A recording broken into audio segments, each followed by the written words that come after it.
Introducing PubCoin. PubCoin is the rewards program for pub sports contributors. Regular chat contributors share their play of the day, POD, in the YouTube chat, including the phrase POD in their message. At the end of the week, the amount of units earned are converted into PubCoins. PubCoin can be used as reward points for prizes, shop discounts, and contests. Hey, what's going on, y'all? It's Mills here, Pub Sports Radio. Do you guys want to challenge the personalities here at Pub Sports Radio? Do you guys think you're better than them at entering in your MMA predictions and picks? Would you want to get paid for it? $100? Here's how you do it, man. You sign up right here at the link below. It's just this easy. PubSportsRadio.com. Enter your email. Pick your weekly picks. That's it. Oh, and you get bonus points if you can predict how they're going to win in what round. Every single week, a new winner's getting crowned. So every Saturday on Pub Sports Radio. So come on and check us out. You can win $100 just for signing up. Only thing you need to do is see if you can beat us here at Pub Sports Radio by entering your UFC predictions and picks weekly. Do it. I dare you. See you guys soon.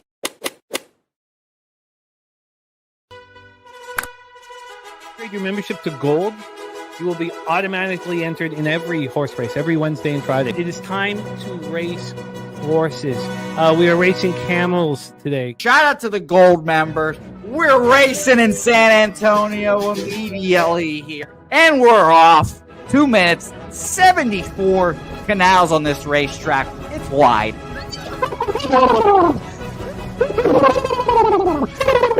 We're racing in San Antonio. Pat Wally moving forwardly. Jeff Slaughter in the mix as well. And as is Randall Sheffield, who's put that beautiful nose out front. But it's actually real grass here, Jimmy. Maybe Kentucky bluegrass. Oldie, no! There he goes. There he goes. Oldie in the lead now. K. Wolf falls back. The horses love it. Sometimes they stop and eat it on the way to the finish line. That's why your horses start so far in the back. Here. Oh, look at Nuss Flush Allen bursting out here. J-Dub in the mix. Rude Boy up here as well. Jimmy, take it away. There's Oldie. Oldie is moving to the front. We are past the halfway mark in our 2 mile. And there's Ricky Levy.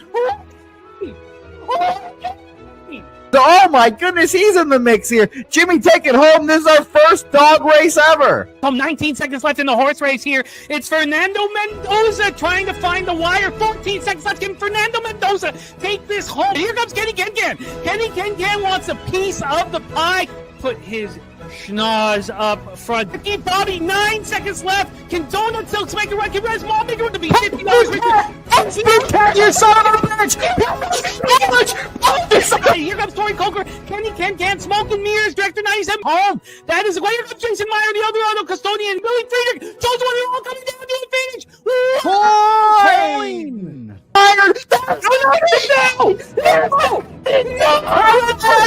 Nowhere! Oh no! Fanatical Jim!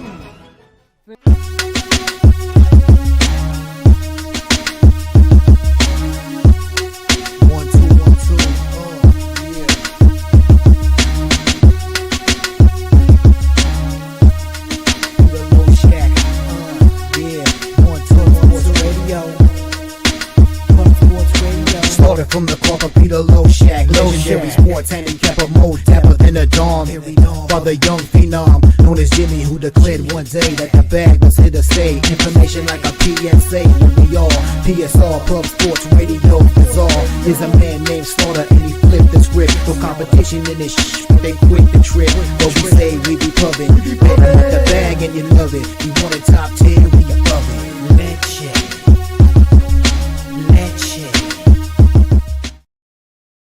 What up, cappers, gamblers, punters, hustlers, low baggers? Happy Thursday, November 14th to all of you. Thank you for watching Betting with the Bag right here on Pub Sports Radio. And shout out to our guy, Jay Peasy, for the new intro, the fire new intro. I love this card today. Ooh, are we going to be gambling today and tonight? Man, We got college basketball popping off an hour and 58 minutes. We have a huge NHL card with that. I mean, I just rife with opportunities to get paid in full. We have Thursday night football, side and total. I've moved on already, and I can't wait to live bet on our live stream. We have standalone college football game. We got a beautiful college basketball card, one game in NBA.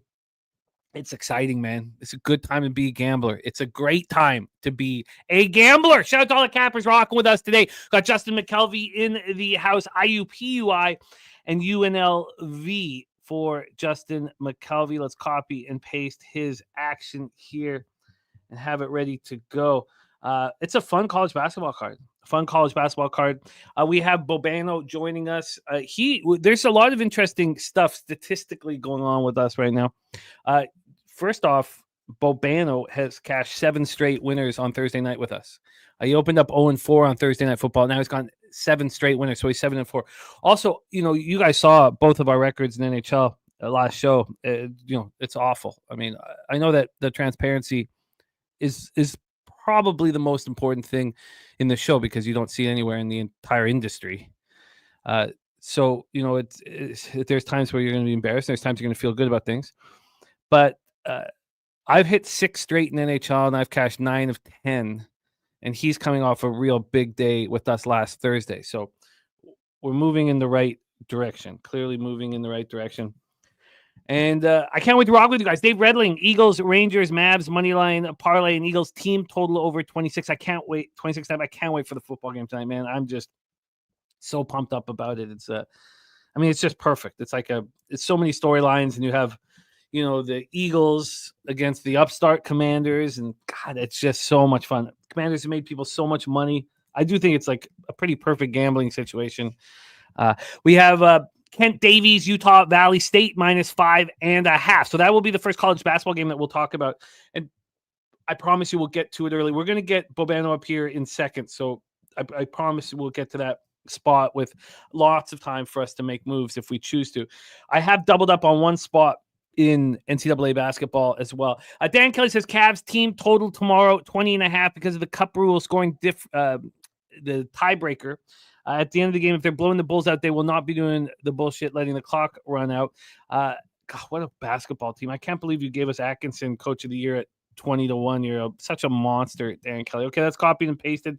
Thank you for sharing that with us, my friend. Let's get that up here. Right, that'll be right under the stacks play today. Kent Davies also on Grand Canyon, Arizona State under 149.5. Let's get that there. I believe we have that game up on our schedule. Yes, we do. That's a Hall of Fame series in Phoenix. Got that copied and pasted. My dude in the house. Great to see you. We got the New Yorker pipe layer 2-3 says Bulls money line. Nice work, my man. NJ Striker, Wine Time Sports, the Sweaty Butcher. Hopefully, Sweaty Butcher will be rocking with us tonight on our live stream. God, it's gonna be fun. Pipe layer, woo, RZA in the house, serious business, ready to go. Jim Dewigger, Crystal, Craig, Rob McMahon, Morgan Spooner making moves. South Carolina State +6.5 and Arizona State +5.5 from our guy Morgan Spooner. Says looking at North Dakota. Let's get this all set up here for us to discuss throughout the college basketball section. Thank you, Morgan, for sharing that with us. We have my dude in the house. Strategic investments, always a new day and new opportunities. Ron Lofton, Kelly McKinnis, Kong Clips says Washington Commanders team total over and Eagles -3.5. Says the full game over. Washington scores on the best defenses. They give it points at will. Kong, I think a message is going to be sent to the Commanders. I'm on their team total under 22.5 at -106. Let's move it a little bit in my direction. But I can get it, and it's fun to be on. Now, I'm with you on the Eagles. I got -3, the nice number as well. Slatsy says, great NHL card, Wild on the puck line. Wild team total over 3.5, and Kaprizov over 1.5 points at +102. We're going to get an NHL right away. Bobano is going to be on here in seconds, so we want to have as much time. Now, he's got a hard out at 1 p.m., so we got to move quickly.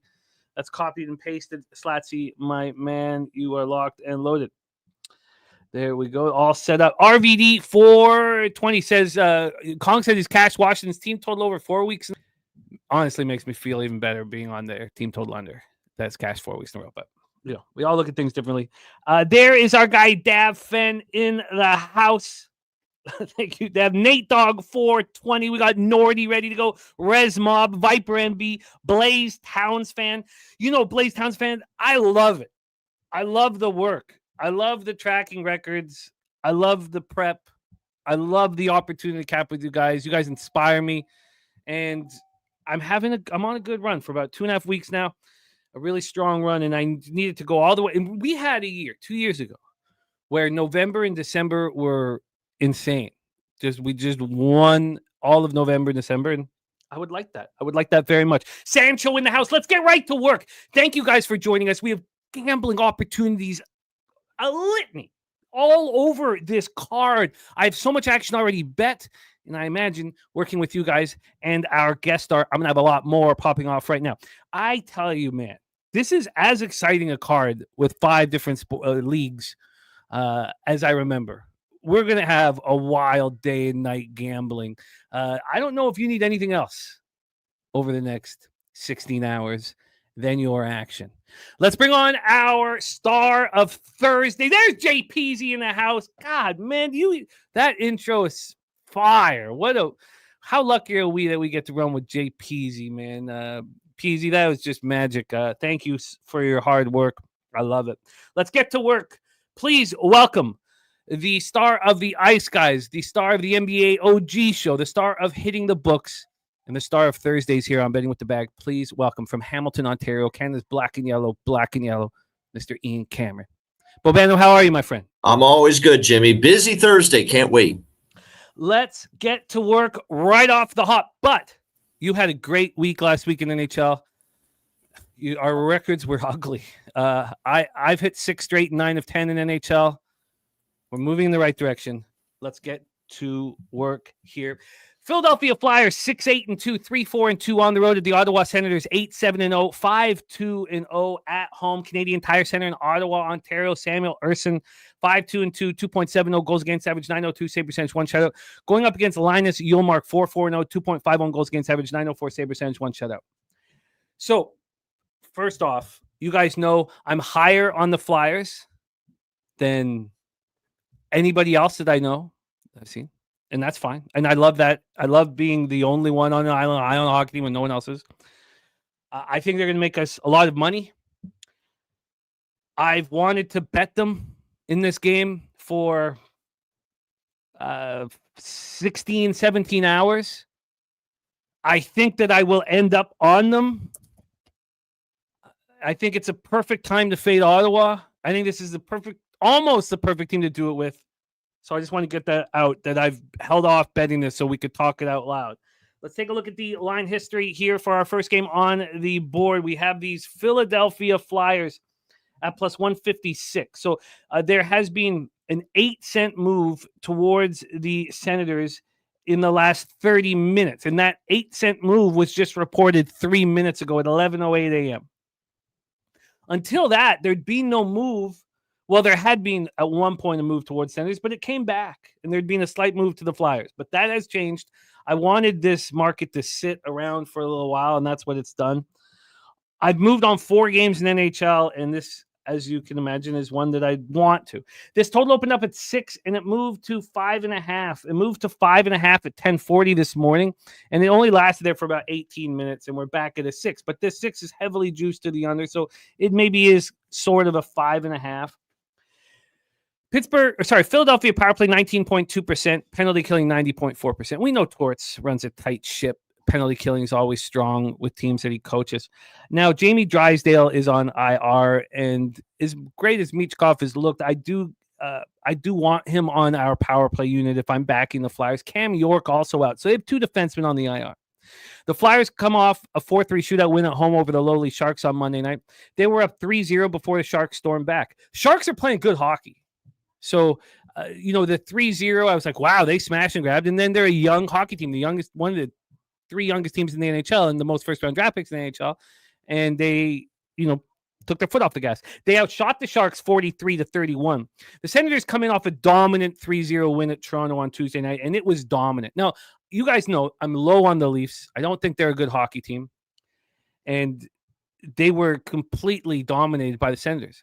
They were asked Berube about the game. He's like, well, we didn't have the puck. We didn't touch the puck till the third period. I mean, how are you supposed to do things when you don't have the puck? I mean, they were just dominant. So, and look, I don't think Toronto's very good, but Ottawa is, better than their 8-7-0 record is, and they're 5-2-0 home. They've been very good. They outshot the Leafs 41-27. They're a healthy group, 29.2% power play, 79.1% penalty killing.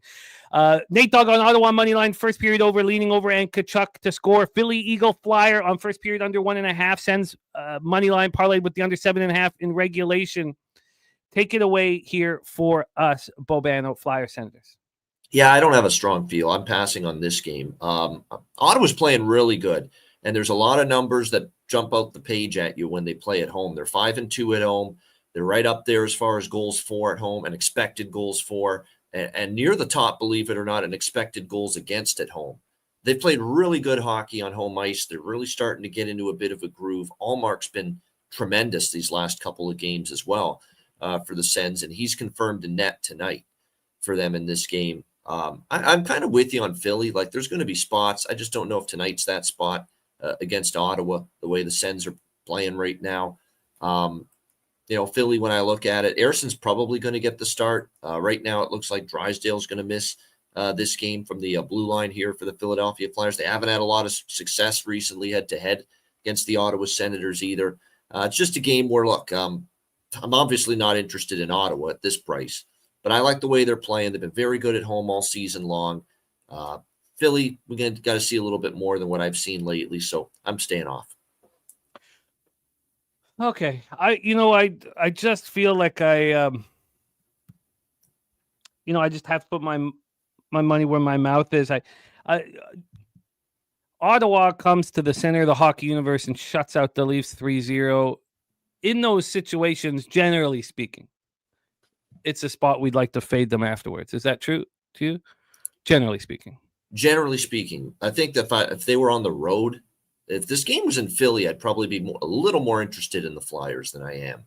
But with this game being in Ottawa, where they played really good hockey this year, I have Ottawa a decent amount better than Philly right now. Like, I still have concerns who's scoring goals for Philadelphia right now consistently on this hockey team, other than maybe Konechny and maybe if the young Russian Mishkov gets going, who is going to be consistently fill the net? Whereas I know that with Ottawa. And by the way, there's a great stat out there that when the top three centers are in the lineup for the Sens, Pinto, Norris, Kachuk, on home ice with those three guys in over the last 3 years, they're 30-15. That's a hell of a record. I'm not going against that. Okay, I expect to make a move on Philadelphia. I'm not going to sit here and hem and haw, but I do expect. Oh yeah, I mean, for me at this price, it's Flyers are pass, but I opted to pass. I understand. I totally understand, but we have to keep moving. So I'm not going to sit here and just beat this thing to death. I expect to be on the Flyers. Let's roll on. 7 p.m. Eastern. Winnipeg Jets 15-1. The first team in NHL history to start the season 15-1, 7-0 on the road. Tampa Bay Lightning 7-6-1, 4-1-1 at home. We're at Amalie Arena in Tampa, Florida. Connor Hellebuck, Andre Vasilevsky. Vasilevsky playing well this year. Not quite at that Vezina level from 2 years ago, but much better than he looked last year. Hellebuck, spectacular. 1.92 goals against average, 934 save percentage, 3 shutouts. Winnipeg power play at 42.2%, penalty killing 81.6%. Tampa Bay 17.8% power play, 75% penalty killing. This is as fascinating a cap as you're going to get in sports, in NHL. This total is at 6. It's minus 118 to the over. It actually moved up to 6.5 3 minutes ago at 11:14 a.m. It's not a true 6.5, a minus 116 to the under, but this is moving towards the over. On the money line, we have a big move back to Winnipeg. I was waiting for that. It was pretty wild to see the Lightning move to minus 123. Got up to minus 125 at 4:11 this morning, and are back at minus 107, which means no movement. That also tells us that Braden Point won't be in the lineup, which is what I had capped this whole game with. Now, the Lightning had been off for a full week, so we had thought, they'd lost 4 straight games. That last one, 2-1 in a shootout versus the Flyers last Thursday, that Braden Point would be back. But it's clear that Cooper's upset They tried to ask him about it, and he gave a one word. He just said no. They're like, "What's the update on? Can you give us an update on a point?" And he just said no angrily while he walked off. These teams met in Winnipeg for a 7-4 Jets win on November 3rd. That was the game where Point got injured. BJ, moving on to Philadelphia Eagles. I'm right with you, BJ. We can't wait to talk about it. I can't wait to talk about it with Bobano, too. It's cashed 7 straight winners here on Thursday Night Football on Thursday, which is huge. So can't wait to talk about that. I'm right with you, BJ. So Slatsy says Jets 6-1 last 7 versus the Bolts. Bolts 0-4 their last 4 games. Bolts have gone over 1.5 first period, 9-10 last meetings. Jets 7-0 last 7 on the road. Great trends there.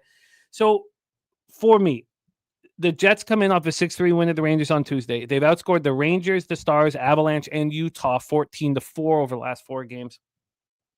They come in off, that giant win at MSG, and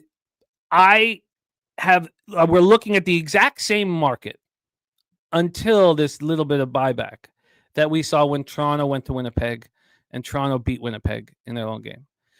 And I imagine in my head as I studied this game, and I kept going back to it, I was thinking of Bobano saying, I'm not going to get in the way. I'm not going to stand in the way of this Winnipeg Jets team. I just had that, even though we hadn't talked about that, I just felt like you were saying that in my head.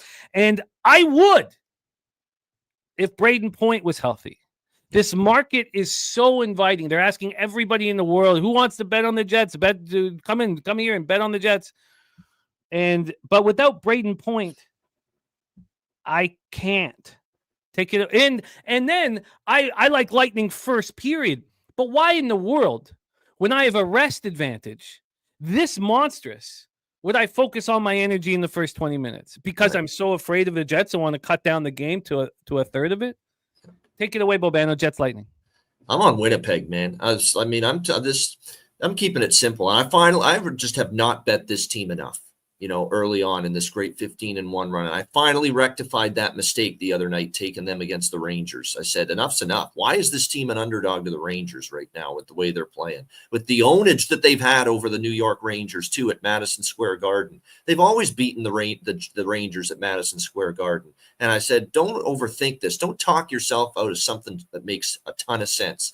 Winnipeg's the better team right now. Winnipeg's owned the Rangers at Madison Square Garden, and they won that game. Look at this series. They've owned the Tampa Bay Lightning. They've won every single recent meeting. They're the better of these two teams right now. Tampa's in a funk. Tampa can't score without Braden Point. The power play is the only thing holding them together. Obviously, we like Vasilevsky, but he's got 0 edge in net with the way Hellebuck's playing right now. No brainer. Winnipeg, we haven't made enough money. We're trying to right the wrongs. They've owned this series. Winnipeg for me in this game. And I'm tacking on the over by Fecta here as well. The one thing I do expect is Tampa to push pace. They know their offense has to get rolling. That's their only chance to win games right now, especially with the last 4 losses. The offense has been dormant. Slatsy mentioned and I looked at it too and noticed it, all the over-trending series history, particularly in the first period. So we're on 3 bets here. We're on Winnipeg plus 100. We're on first period over 1.5 minus 125 and full game over 6 minus 116. Sorry, can you give me those numbers again? I'm just so Winnipeg plus 100. Okay. And then? Over 1.5 minus 125 first period. Okay. And over 6 minus 116 full game. Over 6 minus 116 full game. You are locked and loaded, Bobano, and I'm going to stay off of this hockey game. I know. My first thought with Jets Rangers the other night was, boy, they're just saying here, it looks too easy with Winnipeg, and I almost didn't bet it because of that fear. And thankfully, I did still bet it. I stuck to my conviction. They won, and it's kind of feels like this, like that's kind of like looks too simple here to take Winnipeg. They're just finding ways to win right now. They are. Oh, they're a phenomenal group, but it's not the market to me really. I still see the Lightning. I have a vividness bias on the Lightning. Yeah. I mean, they lose 4 straight, so they're 7-6-1, but they were 7-2-1, and I thought everything looked very good for my futures action. They lose 4 straight, and you can get better numbers now on the Lightning to win the division or win the conference than I got. But I took him against Dallas. So I've actually had the Jets 2 in a row. Finally, I took him against Dallas on Saturday as well. So yeah, I'm not. Florida's the one I would be leery of betting Winnipeg in. That would be the game. the Well, we Florida have to see. Oh God, it's so much fun with these Thursdays because it sets everything up for Saturday, and there's fascinating opportunities depending on what happens here. Because of course the Devils are playing the Panthers tonight. It's that I still see the Lightning with a championship pedigree with a week off to play the best team in the world, and knowing that they're playing the best team in the world, and you could see in Cooper's face, like he just knows what's at stake here. Because if they lose this game, they're 500. They are 4-1 home. I'm going to leave this one away. I'm going to leave this one off. But Bobano is tripled up. Bobano has tripled up here. And Bobano had a monstrous card last Thursday. He did excellent. But it was that Jets Avalanche game that ended up hurting you, even though you had the Jets, because you had overs, and team total overs. You know, the team totals didn't get you would have had a double-digit unit day on our show had that game not worked out that way. Let's roll on. Next up for us, 7 p.m. Eastern, New Jersey Devils 11-6-2, 7-3-0 on the road at the Florida Panthers 11-4-1, 5-2-1 at home. Slatsy and Levi confirmed in net for the Sabres. We'll talk about that. I have that whole cap with Tage Thompson out and Levi in. And I came so close to betting it because I knew I was going to take advantage of the market. And then I woke up this morning and there'd still been a 15-cent move to the Sabres. I was like, what? Then I'm sure it's come back now with the announcement, but I can't wait to talk about that game. So here we go. So, we talk about where the sharp action we presume is, because I don't care about where the money is in NHL. And there's going to be times, and a lot of times in NHL, more than any other sport by far, that I'll be on a public side with confidence. And this isn't one of them. I'm on the public side, but I wouldn't say with confidence. We have Nordy, the Skunt Blaster, who loves the Devils in this spot. And I've been in this situation, it feels like quite a bit lately, where it's a home and home. It happened in the Global Series with Dallas, Florida. It's a home and home. And I expect the team that lost. No, this isn't home and home. 2 games, both in Florida, but you know what I mean. It's 2 quick games in succession against the same opposition, and I expect the team to lose to win. And it's pretty simple. And I do here. If any team in the world can go into Florida and beat them twice in 3 nights at Sunrise, well, then I will lose money in this situation on the second game. And yes, it's very square. Yes, but I just, and with the line not moving, it is nerve-wracking. Florida still sitting here at minus 135. That's exactly where it opened. It makes me uncomfortable. Makes me very nervous. This total is at 6. It's minus 109 to the over. I'd open at minus 110, a 1 cent move to the over. So very little movement on the totaler side. Markstrom against Bobrovsky. Markstrom 8-4-1, 2.54 goals against average, 908 save percentage, 1 shutout. Bobrovsky 8-2-1, 2.95 goals against average, 895 save percentage. Devils power play 27.8% and 84% penalty killing. Florida 25.5% power play and 87% penalty killing. These teams just met in that 4-1 win at the Panthers on Tuesday. And we're going to talk about, what we just saw. And I'm very heavy on what did we just see. And I know that we're not going to see the same or anything like that, but I want to know. I want it. It's huge into my cap. And in NFL, it trumps so much. What did we just see? And then we'll make a decision on if we expect to see it again or it'll regress or progress to the mean. Here, the Panthers outshot the Devils 35-24. They out-hit them 36-25. Is Sam Bennett going to be here in the lineup? You missed Tuesday's game. I'd probably not, honestly. I don't know if he is. I'd like it if he was. The Panthers had won 7 straight, and that got snapped. The Devils have won 4 or 5. These are 2 good hockey teams playing against each other. I think this is a very cheap price on the Panthers -1. It's the exact same number that I bet it at when I bet it yesterday, and I took it. And I'll do it every single time a team goes into Florida and beats them and plays them again a day later. I'm going to do it every single time. So take it away, Bobano, Devils, Panthers. Yeah, same. I'm right there with you on this. I like Florida. Let's get that Panther sound going. Yes, absolutely. We like Florida here. -134, best price available right now. Sam Bennett's a game time decision. Absolutely. They can win without him, though. There's a pretty good team. And I like the way they respond to a game where they lost and maybe didn't play their best. Although, to be honest with you, I don't think they played that bad. 35-23. They outshot the Devils the other night. And I like New Jersey. I was on New Jersey the other night with the system of betting on a team after losing to San Jose, which is now 4-1. Keep an eye on this trend. Teams after losing to the San Jose Sharks this season in their next game are 4-1. This is something you want to start tracking and maybe taking advantage of, because losing to San Jose is such a badge of dishonor for teams. It's like, wow, we just lost to that group. And it's like, it's a wake-up call. It's a slap in the face. And you're seeing teams respond with a much better game after losing to the Sharks. And obviously New Jersey did against Florida after getting shut out 1-0 at home by San Jose over the weekend. So the Devils got that win. Now it's Florida's turn to respond. We know Florida's been very good off a loss. What happened the last time they lost against Minnesota? Nobody was happy about that game. They went to the Madison Square Garden, beat the Rangers 3-1 in a game where the Rangers had that game circled because Panthers knocked them out in the Eastern Conference Final last year. So, and Florida still went there after a loss to Minnesota and beat the Rangers. So we know this team is a response team. They're loaded with character. We know that, and I think they get the job done here. So I'm with you, minus 134 for Florida. I took the -1 at plus 119, but we are right side by side here. Money line minus 135. I got the puck line plus 183. So we're both on the Panthers in this one.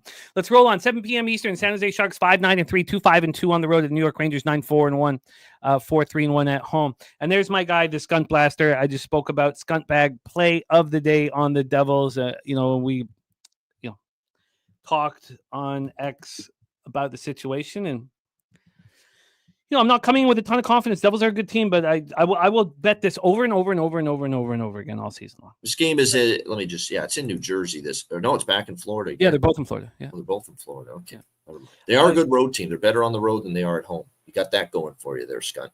Yeah, yep. No doubt. No, I get the look, Scott. But let's talk this Sharks Rangers spot, Madison Square Garden, New York. I'm undefeated in Sharks games this year. I watch them. Now I should say I listen to them. Because I'm capping and I just try to listen to the games because I'm working, but I listen to all their games, and I think they're going to make us a lot of money this year. They're well coached. Their goaltending is better than we imagined.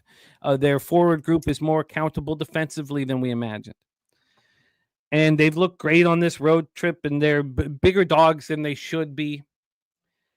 And I would be on the Sharks first period plus a half at minus 115.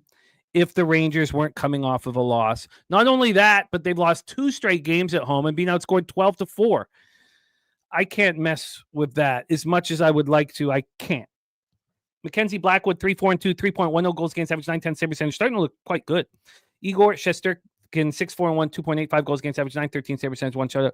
San Jose power play, 15.4%, penalty killing, 81.5%. New York Rangers power play, 26.2%, penalty killing, 89.4%. Take a look at the line history here. We'll start with this total. This total is a 6. It's minus 121 to the over. This opened up at 6.5. It wasn't a legit 6.5. It was minus 120 to the opener, to the under at opener.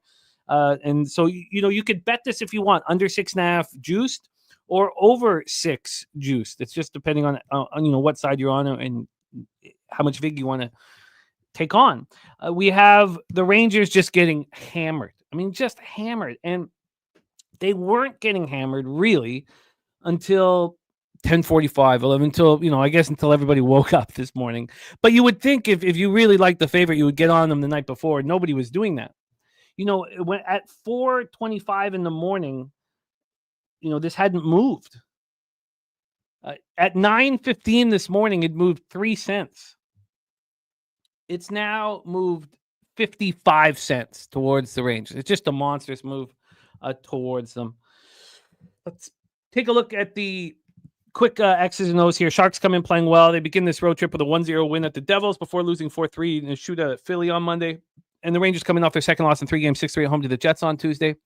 This is a healthy Rangers group. Again, outscored 12-4 in their last 2 home games.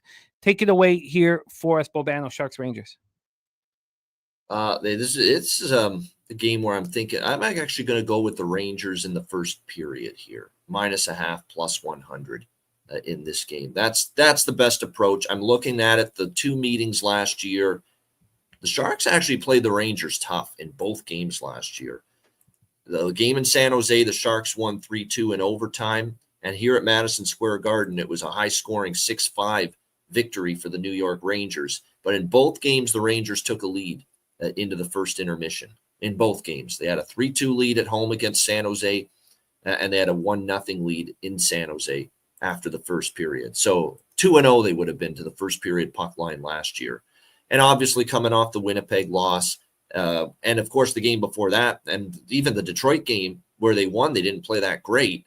And then the Buffalo game, they ended up getting blitzed at home. I think it's probably a spot where Peter Laviolette's going to want this team to be on their toes, ready to go right from the opening faceoff. So I think that's the best way to approach. Put it this way, it's the only value I see in taking the New York Rangers tonight is this first period look, which you can get at even money, plus 100. So Rangers first period, puck line, -0.5, plus 100. You are locked and loaded, my friend. We roll on. 7:30 p.m. Eastern with the St. Louis Blues, 7-9-0, 3-4-0 on the road. Buffalo Sabres, 7-8-1, 5-5-0 at home. KeyBank Center in Buffalo, New York. Great pace to the show so far. Again, we have 11 college basketball games after one NFL and one college football game, and we have a hard out at 1 p.m. for Bobano. Let's talk about this spot, KeyBank Center in Buffalo, New York, because I spent hours on it. Like, I just couldn't leave this game alone. Look, I want the Blues. I think there's two different things going on here. So let me just break it all down. When it came down to it, the one thing that sort of trumped me is, as much as I think this is a weak Sabres team without Tage Thompson, that a group of men step up in that first game without their star. And that's got me off of it so far. But asking Zach Benson and Ryan McLeod and Alex Tuck to be a number one line is ludicrous. Look, I love Zach Benson, and I used to love playing in Chilliwack all growing up, and he's a Chilliwack boy, making everybody proud. Ryan McLeod is not a first-line center in the AHL. Alex Tuck has to do yeoman's work on that first line. You have Peterka, Cousins, and Quinn. Cousins, 3 goals in his last 6 games. He's been a major disappointment to me over the last 2 years. And Jack Quinn, still coming back from that massive injury, just doesn't look like the sniper that we expect him to become. And then who else? Look at this team. I mean, Krebs, Zucker, and Greenway. I mean, Greenway is slow as molasses. Zucker is not. I don't even know if Zucker is an NHL caliber player anymore. So their defense is very good with Dahlin, Byram, and Owen Power. Rasmus Dahlin did nothing through the beginning of the year, and then all of a sudden is 6th in scoring for defensemen. I mean, he's a high quality goaltender. And then the Blues. So there's two different things happening. One, you have Samuelson, their defenseman, being taken away. You have Luokkanen hurt, and Luokkanen was listed as the starter. I was like, why would they have brought in Reimer from the Ducks if Luokkanen was okay? I mean, that told us everything. So I knew I had an advantage, I thought. And with these Blues, the difference is that the Sabres are getting players taken away from them, while the Blues have Robert Thomas back on the ice in practice on Wednesday. He's traveling with the team now. I don't think Robert Thomas plays here, but that's an uplifting situation for this squad. I don't trust Jordan Binnington. Does not look good. Does that mean that I want Hofer? I don't know. Turnsey in the house. Best bet of the day. Tampa money line for Turnsey. Big balls on Turnsey. I love it. St. Louis, 15% power play, 77.8% penalty killing. Buffalo, 16.3% power play, 76.4% penalty killing. I took a deep dive on Levi. I've heard all the negative things being said about him. He's looked okay the last few games. I know that they need to give him opportunities, but I thought he was getting lit up from what I've heard on radio. And when I went over his stats last few games, I was like, it's not so bad. The Blues coming up their third straight loss, 3-2 at home to the Bruins on Tuesday. This is game 1 of a 3-game road trip. All 3 games will be played the next 4 nights. So it's going to, you're going to get a real good read on when to fade this team over the next few nights. And they're 3-6, 3-6-0 without Thomas. And he's their best player far and away. He's averaging they are averaging, the Blues without Thomas, just 2.33 goals per game. And they only have 15 goals at 5-on-5. That's tied for 21st in the NHL. Thomas had 6 points in 7 games. Usually the usual timeline 4 to 6 weeks, but he knows he's by far the most important player on this team. Sabres coming off a 7-5 loss at home to the Habs on Monday. Lost snapped their 3-game winning streak. Tage is gone. Now, Tage second in the NHL with 11 goals in 16 games. You have Luokkanen hurt. You have Mattias Samuelsson hurt. I want the Blues. I've wanted the Blues for 18 hours. But I keep coming back to I wanted Tage in. I wanted Tage in. I knew Logan would be out. I don't want any group of hockey players. I don't want to bet against them on their first game without their star player. I just don't. I never will. I never will. This is a heart and soul sport, full of character, full of teams fighting for each other, risking limbs for each other. And I can't do it as much as I want to. So I guess I'm off, which is such a shitty thing to say after I spent so much time on this game.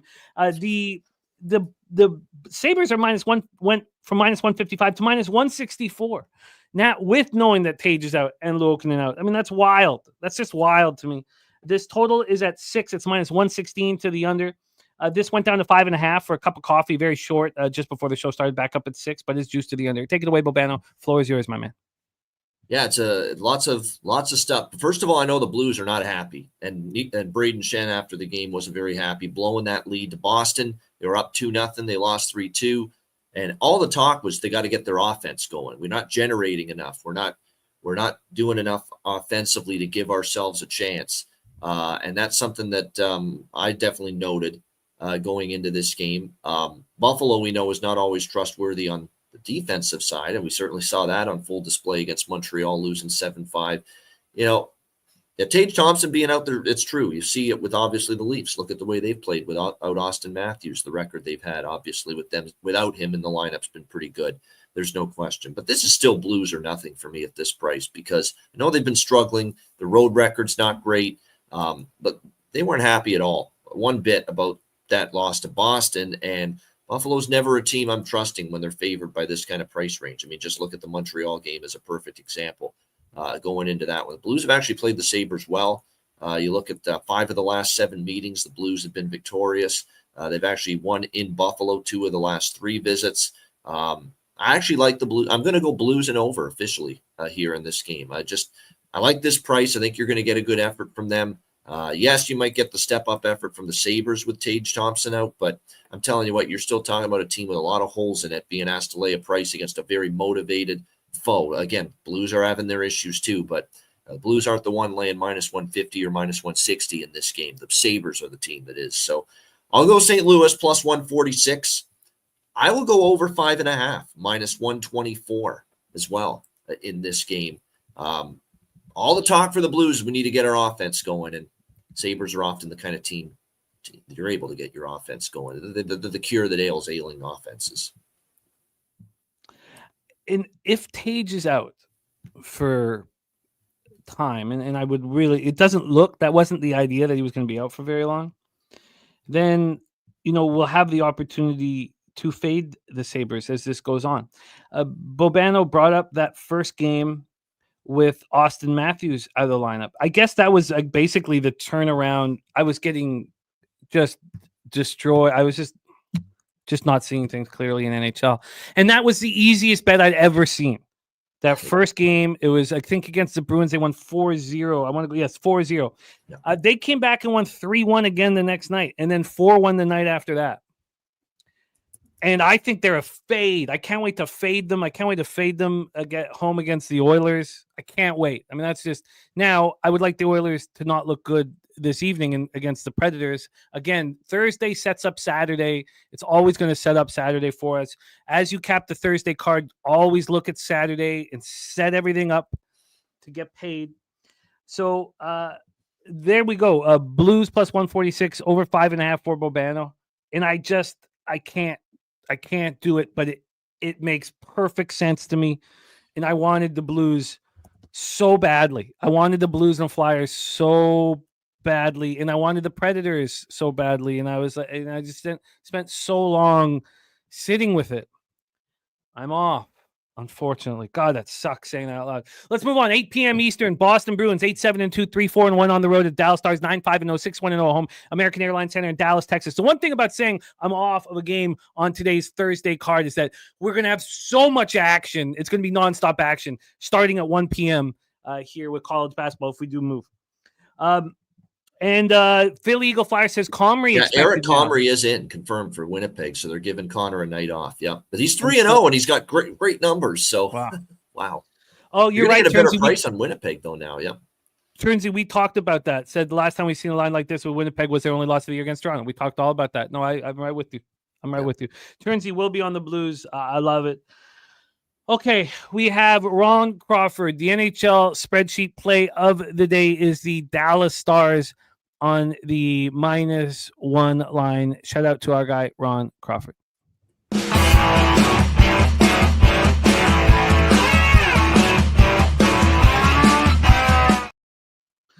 And I want to fade the Boston Bruins so badly.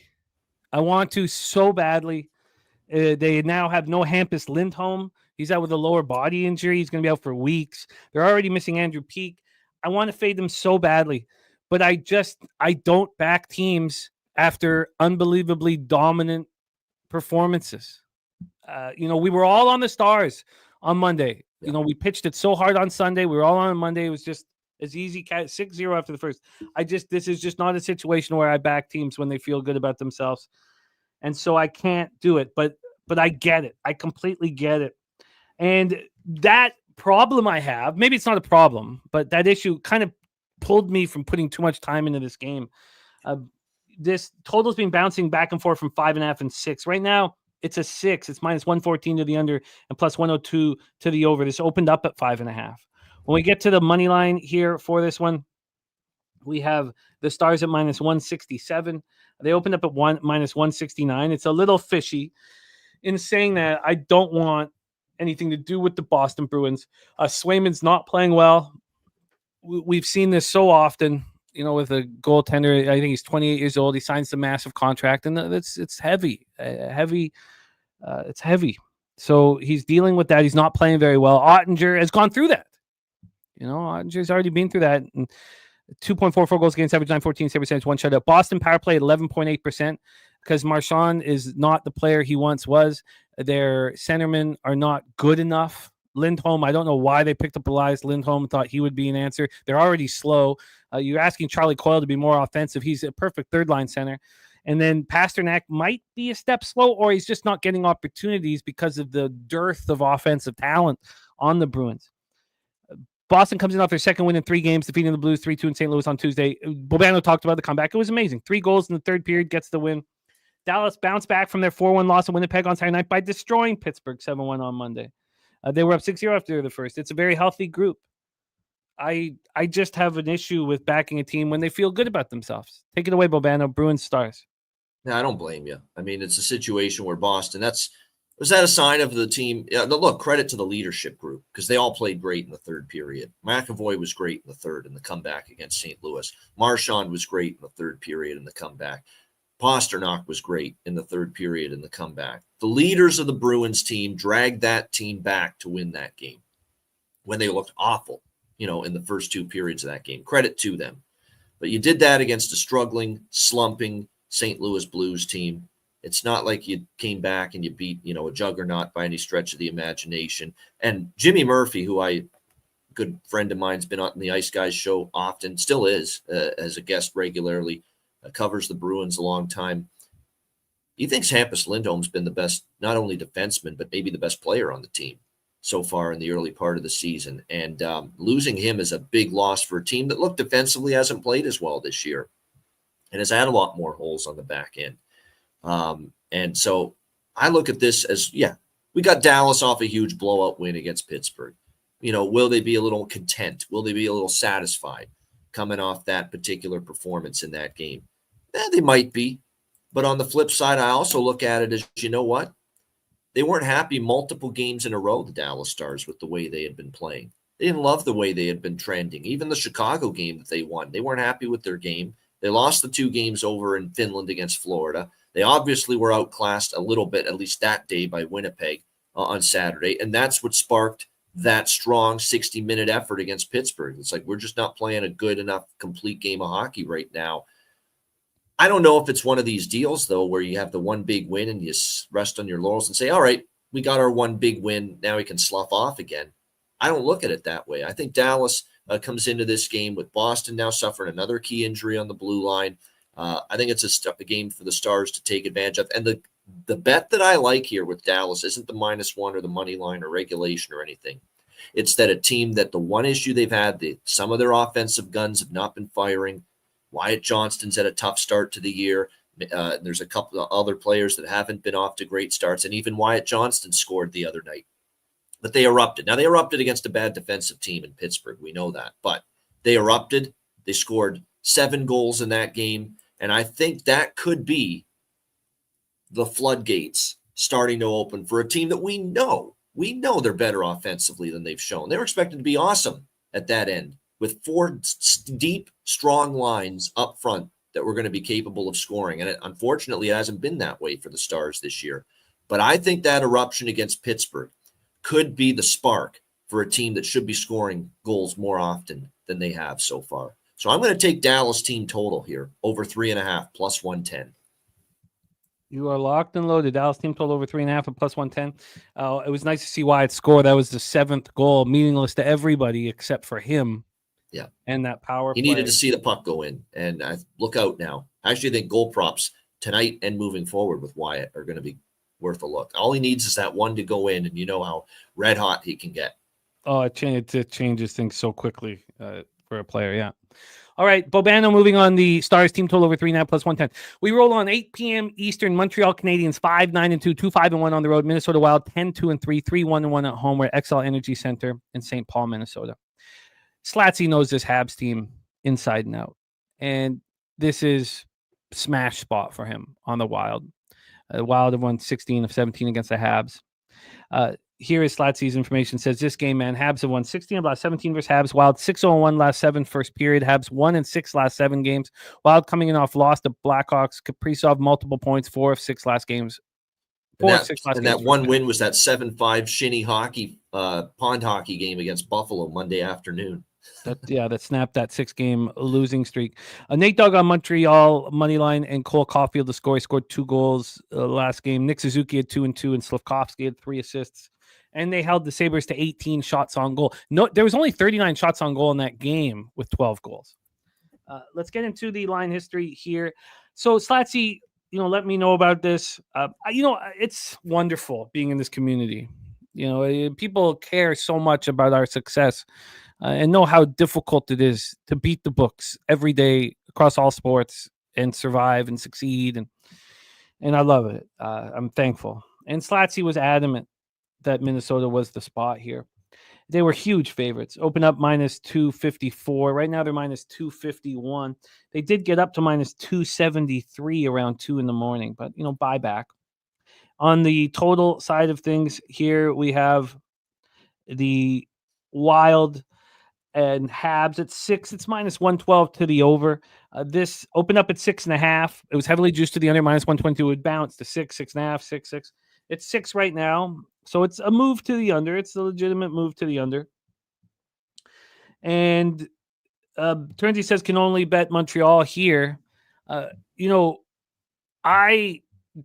dug into this game and agreed. I agreed with Slatsy that the Wild puck line, was a must bet. Sammy Montembeault does not look very good. What up, Sean, my man? Sammy Montembeault does not look very good. 4-7-1, 3.42 goals against average, 8.90 save percentage, 1 shutout. Philip Gustafsson, 7-2-2, 2.27 goals against average, 9.19 save percentage, has been very good. Montreal power play, 23.2%. Got a lot of weapons, 80.4% penalty killing. And Gustafsson, 7-2-2. Minnesota power play, 20.8%, penalty killing, 75%. So the Habs snapped their 6-game losing streak. They look good. Minnesota comes off losing the final game of their 3-game road trip 2-1 in overtime versus Blackhawks.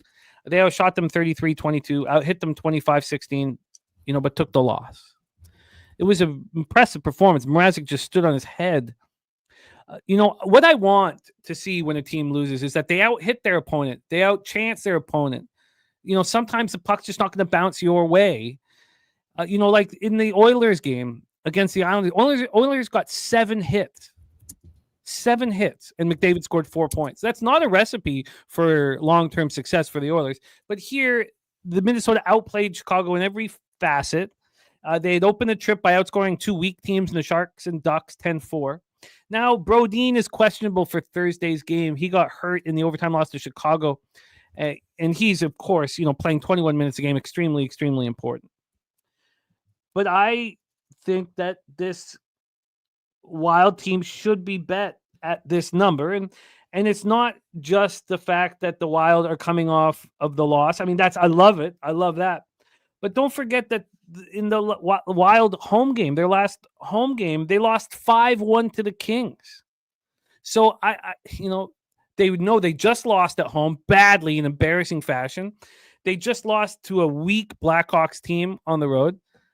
I mean, it's pretty close to a perfect storm with the Habs coming in off a 7-5 win. I agree with Slatsy. I bet them on the puck line. Take it away, Bobano, Habs Wild. Yeah, I think it's probably a Minnesota spot here. My main question here is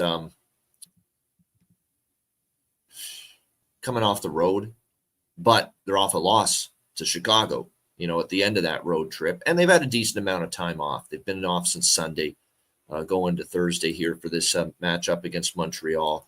And yeah, Montreal got off the and what's funny is oftentimes I like to bet on teams after they snap a long losing streak that maybe they can get hot, go on a run.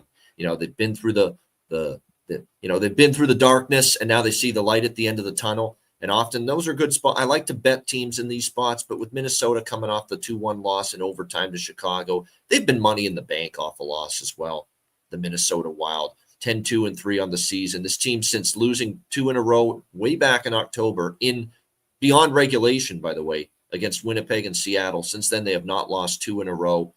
In fact, they have not lost 2 in a row in regulation this year. Those 2 losses back to back early in the year were both in overtime or a shootout. So they've been a very good bounce back team. I say, look, sometimes you have these great theories and you can only hope and dream they work out, but it did for me with Montreal Buffalo Monday, where I took Montreal on the money line because I said Buffalo can't be laying this kind of price. But I also took Buffalo team total over because Montreal seems to give up 4 every game to their opponent lately. That's how bad things have been defensively, and it worked out perfectly. We hit Montreal money line. They won. And, of course, Buffalo still got over 3.5 goals. They scored 5 in that game. In the 7-5 loss. So it's one of those strategies that paid off. And with that in mind, look, Montreal won that game and they still gave up at least 4 goals. So relating that to this game, I feel the best way to approach it, because I think I do want to be on Minnesota here for something, is the team total route, where Minnesota's probably going to win this game, but I'm damn confident they can score 4 goals in this game against Montreal, the way their goaltending is struggling and the way they're just struggling as a team defensively, in their own end. And it's been this way now for weeks, and Marty St. Louis really hasn't had a solution for it. And even in the Buffalo win, they didn't defend all that great. The goaltending still wasn't that great, although it was Primo on Monday. But regardless, Primo and Montembeault, both of them are struggling. So I just feel the best route to bet Minnesota, especially with them being such a huge favorite like this, is the team total route. So Minnesota team total over 3.5 minus 126 for me. You are locked and loaded. This isn't a spot that I want generally to be on a big favorite on the puck line. But as we saw, with the Canucks against the Flames, that stat does it fit that stat? This guy that does some article writing for the NHL, if it fits. I'm just trying to see that. Sure. There's a stat about the minus 200. Yeah, minus 200 plus favorites overall on the year coming off a loss. So they're like 26-12 or something. Oh, yeah. I mean, that's just a perfect storm. Yeah. It's just a perfect storm. It's Minnesota here, yeah. I sat with this for, a couple hours with knowing Slatsy's bullishness before I pulled the trigger and joined him. And I'm excited about it. I think the puck line is a really strong bet here. Let's roll on. 9 p.m. Eastern. Nashville Predators 5-9-2, 1-3-2 on the road. Edmonton Oilers 8-7-1, 3-5-1 at home. Has Calvin Pickard confirmed? Because he's a big piece of this. Because he's been playing well, and he did shut down Nashville. I I need to talk this one all out because this one I found absolutely fascinating. Rogers Place in Edmonton, Alberta. Pickard's confirmed. Yes, Calvin Pickard confirmed. 3-2, 2.6 goals against, which is good. Save percentage is not great though. 886. But if you put a line through that, I believe it was his first game of the year. He's got really good numbers, but we'll go over all of that. This total opened up at 6.5, minus 118 to the under, now minus 110 to the under. Thank you for the very kind words, Turnsy. I find this extremely enjoyable. Very thankful to have the opportunity to cap every Thursday's big NHL card with Bobano. This line opened up with Edmonton minus 184. It's now minus 181 here. And let's talk about it. So UC Saros has been good. Not great. 4-7-2, 2.64 goals against, average 911 save percentage, 2 shutouts. Braden Point officially out. That's what I thought. Okay, thank you, Slatsy. Calvin Pickard 3-2-0. Oh, we went over that. A Nashville power play 22.2%, penalty killing 90.9%. Edmonton's power play is getting better. It's still 17.5%. We know it'll end up 26%, around 25 to 30. Their penalty killing has been awful at 61%. So, a very important for us on these Thursdays is looking ahead, and I'll keep hammering this home. But the Predators are in Calgary tomorrow night, and I really want to fade the Flames as much as possible. Not as much at home as I do on the road. And this game is very important. Let's say the Predators step up and play incredible, beat the Oilers 4-1. Well, I don't want anything to do with Predators tomorrow night then. What if they lose and play well, but McDavid scores 3 goals in the overtime winner? Then I'm definitely going to want the Predators against the Flames tomorrow. So just keep in mind that. Pickard started versus the Preds and was lights out. But that was, again, these are the easiest bets in hockey. We bet the Predators against the Oilers. We bet the Oilers against the Predators because that was the first game there was no McDavid. And they dominated. They won 5-1. They'd been losing. They don't have McDavid. They step up. I mean, we just see it over and over and over and over again. And now I do think it's a little different when your star is going to be out for a couple weeks, 3 weeks. In Buffalo, they thought he might be in tonight. So there's a tiny difference. It's not like we got to move forward without our star like they're doing in St. Louis with Robert Thomas. Now Thomas could be back soon. So Florida's offseason moves don't look good. Everybody sees it. They've made such great business decisions. So when you sign Stamkos to, what was his AAV here? Stamkos' contract. I think what is $8 million for what? I think 2 years. 4 years, $8 million. I would never do that. Never, ever, never, ever. 34-year-old sign him on the 4-year contract. It would just never happen. It would never happen. I would never make that mistake that these experts seem to make all the time. He had 81 points last year in 79 games. He has 8 points this year, and he's a minus 11. Jonathan Marchessault, 33 years old. You signed him to a 5-year contract for $5.5 million AAV. Never. I would not a chance. Would I ever make that decision? But this group of Barry Trotz-led sharp minds are making those mistakes. Marchessault had 69 points last year. What's he going to have in year 5? Well, if I said that to my pops, he would say he'll be bought out by then. That's my dad. You'll be bought out by then. And that is the backup plan for all these guys, to just buy them out in the final year. Marchessault is 9 points. He's a minus 10. The big surprise has been Brady Shea, 7-year contract on July 1st. Now he's 30, and that's cutting it, for me. But he sets an NHL career high with 47 points last year in 80 games. He's very good. This year he's got 2 goals, 4 assists. He's a minus 7. And Roman Josi, who is the runner-up for the Norris Trophy, which he won, I think, back in, I want to say 2019 or something, doesn't look like a runner-up for the Norris with Shea, and that will change. The Predators started out 0-5. They've gone 5-4-2 in their last 9 games. Now, I didn't want any futures with Nashville because I've made that mistake in the past. I know every team who makes the most exciting moves sucks out of the gate. Remember the Timberwolves, the first year they, brought in Rudy. Nashville's tied for 10th on the power play and 2nd on the penalty kill. Why are they so bad? Because they're terrible 5-on-5. Yeah. And Stamkos and Marchessault don't help you with 5-on-5. They rank last in 5-on-5 goals in the league with 17, and they're tied for 4th most 5-on-5 goals against at 39. At even strength, Stamkos has 2 points. Goal and assist. Marchessault 3 points. Shea 5 points. Josi, with Shea beside him, is a minus 11. So I think these things will change, and they're going to improve. Now they're comfortable together. The Oilers coming off their second straight win, a 4-3 overtime victory at home versus the Islanders. They outshot the Isles 42-22. McDavid was in on all 4 goals.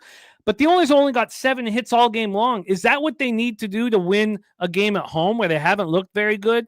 Now, they got the Canucks in the Canucks' worst possible situation, sweeping a California trip and coming home. So we were all over the Oilers. But this is very different. But I haven't moved on the Predators yet. Been sitting here thinking about it for, God damn, 16 hours. Take it away, Bobano. Predators, Oilers. Even I don't think about it that long. Eventually, I got to say shit or get off the pot. You got to make a decision here, man.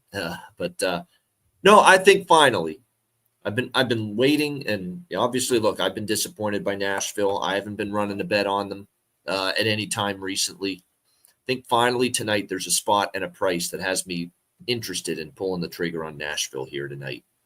They've lost now twice to Edmonton already this season. This is the third time. They don't want, they don't want to go 0-3. They know they've lost twice to this team already.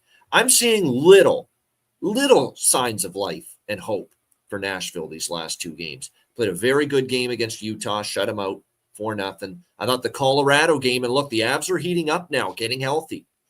Toe-to-toe with the Avs. Back and forth game, played them very even, lost in overtime to Colorado the other night in Denver. I'm seeing some positive signs. Again, still the record 5-11 and 1-5 on the road, but positive signs the last 2 games.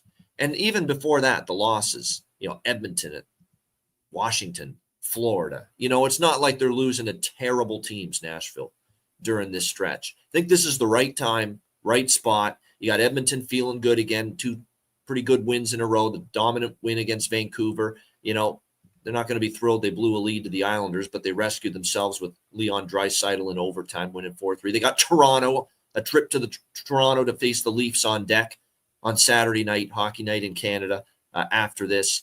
I think it's just a ripe for the picking spot for Nashville. The price is good. The situation is good. I'm starting to see a little uptick in team performance from the Preds in the last couple of games. So I'm going to this is probably the big dog I like the most. I'm on St. Louis, I know as well, but I'm a little less confident in them because of their struggles and Buffalo losing their last game. This one I have more confidence in as a big dog here. I think Nashville's very live. Plus 156, Nashville. Bobano plus 156. Okay, so I've made decisions here on both these spots. I'm going to be on the Flyers full game. I'm going to be on the Predators first period. I think they come out flying. You know what happens when it goes 3-on-3 and you're fading the Oilers. Yeah. Hopefully there's no overtime. Yeah. That'd be good. Win it in regulation, please, Nashville. McDavid, Draisaitl, and Bouchard. Yeah. Just rip up your ticket. Yeah. And I think the Predators come out flying. Yeah. So I'm going to be on so those will be my 2 additions to my 4 bets. Now I know we've only gone over 2 of them, and we have 2 games left. So we have 2 more to go. Let's roll. 10 p.m. Eastern, New York Islanders 6-6-4, 4-3-2 on the road. Vancouver Canucks 8-3-3, 2-2-3 at home at Rogers Arena. Vancouver, BC. We'll be getting into the NFL Thursday nighter right after this. And Bobano's hit 7 straight bets on Thursdays here on our show. Rogers Arena, Vancouver, BC. Semyon Varlamov is listed. He's not been very good this year. It was Sorokin who stood on his head against the Oilers. I don't know if that's confirmed, though. 2-3-1, 3.01 goals against average, 87 save percentage. Kevin Lankinen's done very good. He's no Demko, but he's been very good. 8-1-2, 2.46 goals against average, 9-11 save percentage, 1 shutout. Nashville, 12.5% power play, 64.7% penalty killing. Vancouver, 20.5% power play, 83.7% penalty killing. It's got to the point now, maybe it's taken me my whole life. I don't know. But I am seeing the Canucks very clearly and making money off of them. And it took me maybe 10 games or so. But, we crushed, against the Kings. It was a smash spot. We faded them against the Oilers. We took them on the puck line against the Flames. So I've cashed 3 straight Canucks games. And I'm going to cash my 4th one right here on the Canucks -1. There's only been a 2-cent move towards them. The Islanders are a team that's, with all the injuries, and we'll go over them, are probably playing more than better than the sum of their parts. This total is at 5.5. It's -117 to the over. This was a 6 and a legit 6, and it's now a 5.5. Bo Horvat returns to Vancouver, where we don't really care about him. So, No. whatever. Fuck No, do we he's care? not lighting it up for the Islanders. There's nothing to be. But we didn't care that much. Like, he was a good Canuck or whatever, but all right. The Islanders come in off a 4-3 overtime loss to the Oilers to start this 5-game road trip. Sorokin was incredible in the loss, but this team is beat up. They're missing 3 defensemen in Adam Pelech, who I love, Mike Riley, and Alexander Romanov. They're missing, and now all except Romanov are out long term. They're also missing 2/3 of their first line with Barzal and Anthony Duclair out. So this storyline has nothing to do with Ivan Fedotov confirmed And for the Flyers. That's not good for the Flyers. Then I get to put my money where my mouth is. So I got to wait for this line to move heavily because we've been waiting for this. The test. They'll move it. We've been waiting for this. Okay, well that's important. Yeah, I see the numbers just ticked up slightly on Ottawa too, and I get it. I mean, Fedotov, Comrie for Winnipeg, and Jake Allen for New Jersey confirmed in net, and now Florida's up to -150, -160 as we speak. Oh, beautiful! That's great news. Okay. So now the question is, do I have the balls to put my money where my mouth is on Fedotov? Because Kolosov is injured. But let's go back to Don't put it off, fade Kolosov. Remember, this is not the story tonight. It's not Bo Horvat returning. The story is Dakota Joshua making a season debut for the Canucks. Diagnosed with testicular cancer in the offseason. He was the straw that stirred the drink all year last year. Right about that. Yep. He was phenomenal. He played with so much heart and character. The city fell in love with him. So he has surgery in September. He misses training camp, misses start of the regular season, but he's been around the team throughout. He's been practicing as a full participant for the past 2 weeks, and this team loves him. He set career highs last year: 18 goals, 14 assists, 32 points in 63 games. He had 8 points, 4 goals, and 4 assists in 13 playoff games, and we rewarded him with a $13 million 4-year contract. Besser is out with an upper body injury. Tanner Jeannot, a shoulder to jaw, a 3-game suspension for Jeannot. Honestly, it was Besser's fault. I mean, I watched it over and over again. I mean, you're going to get hurt in the NHL if your head's down and you pass the puck backwards. I mean, you're going to get hurt. Now it was shoulder to jaw. I'm not entirely sure what Jeannot should have done because Besser kind of went down into it, but 3-game suspension, Besser out. So you're playing for Besser, but you're really playing for Dakota Joshua, and you're going to go beat the shit out of fucking Bo Horvat. Take it away, Bobano. Canucks Islanders. Yeah, I mean, the thing that stuck out to me is all just this plethora of overs. I can't explain why, but we do know that we did have obviously Rick Tocchet last year with the Canucks. But both meetings again flew over the total. I'm going to grab it at 5.5, -116, over 5.5 here. Islanders and Canucks. It's really what I like the most. I mean, from a spot perspective, you got Vancouver. Yeah, they got their couple of their bounce back win against Calgary after the bad Edmonton game. I think they do win this game as well. The Islanders are not playing great. They're only 3-6 in their last 9 games. But what I am going to do here, Jimmy, is I can't pass up another opportunity to bet the draw as well for the New York Islanders. I think we're going to have a competitive game. Look, the last 2 Islander games have gone past regulation. It wouldn't shock me if this is a pretty competitive game as well, with the Islanders now off the back-to-back losses, entering this one against New Jersey and Edmonton. I thought they played all right against Edmonton. They didn't play that bad of a game against a pretty good Oilers team in their building. I think you get another solid competitive effort from them here tonight against Vancouver. So over 5.5, -116. And also the draw, and I know we're going to get a good price at it, +370 as well for the draw. Draw +370. You know what? I think the New York Islanders, man, that's what we're calling them. I think I need more money on this. The crowd's going to be buzzing beyond comprehension because we're not huge. We don't like Horvat that much. Dakota Joshua is going to have these guys pumped up beyond comprehension. I think I need to add the Canucks first period -0.5. and Bo Horvat better keep his head up. We're going to come after this beleaguered, injured defense. We are That's going another to reason I think the over's worth, especially at 5.5. It's worth a look because the Islanders are dealing with issues on that back end. You can see it. God, Canucks -1, I think, is arguably maybe I'd have to go over it again, but probably the best. They have started to score goals, though, Islanders. 14 goals in their last 4 games. So they've kind of, the last few games, been offense has gone up, defense has fallen down.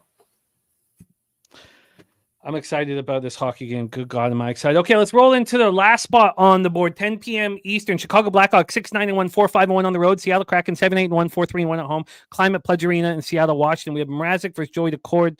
Oh, by the way, why it says on these books that Philip Grubauer could be in. Now, I hope I'm not wrong here, but I was astonished that they would bring up their backup, from the minors here. This made no sense to me. I was confidently saying last night, this is stupid. I'm going to bet the Kraken now because this is keeping people off of betting. Now, you need to know when is Grubauer going to be in net because he's been terrible, and we'll go over that in a second. This total's at 6. It's bounced back and forth from 6-5.5, 6-5.5, 6-5.5. And then on the money line here, we have the Kraken at -164, open up at -154.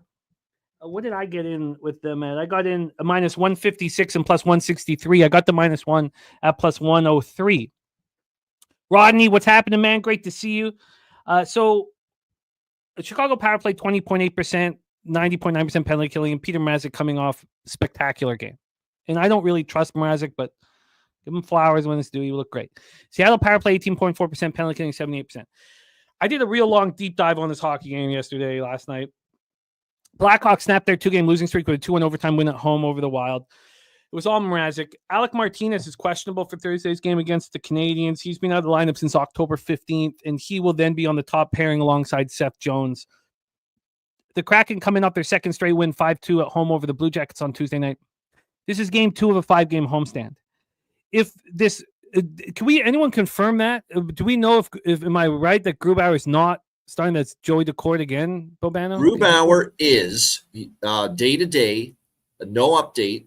He was day-to-day due to injury. Decord is projected but not confirmed. Okay. Mrazek projected but not confirmed. So we don't have a confirmed starter on either side.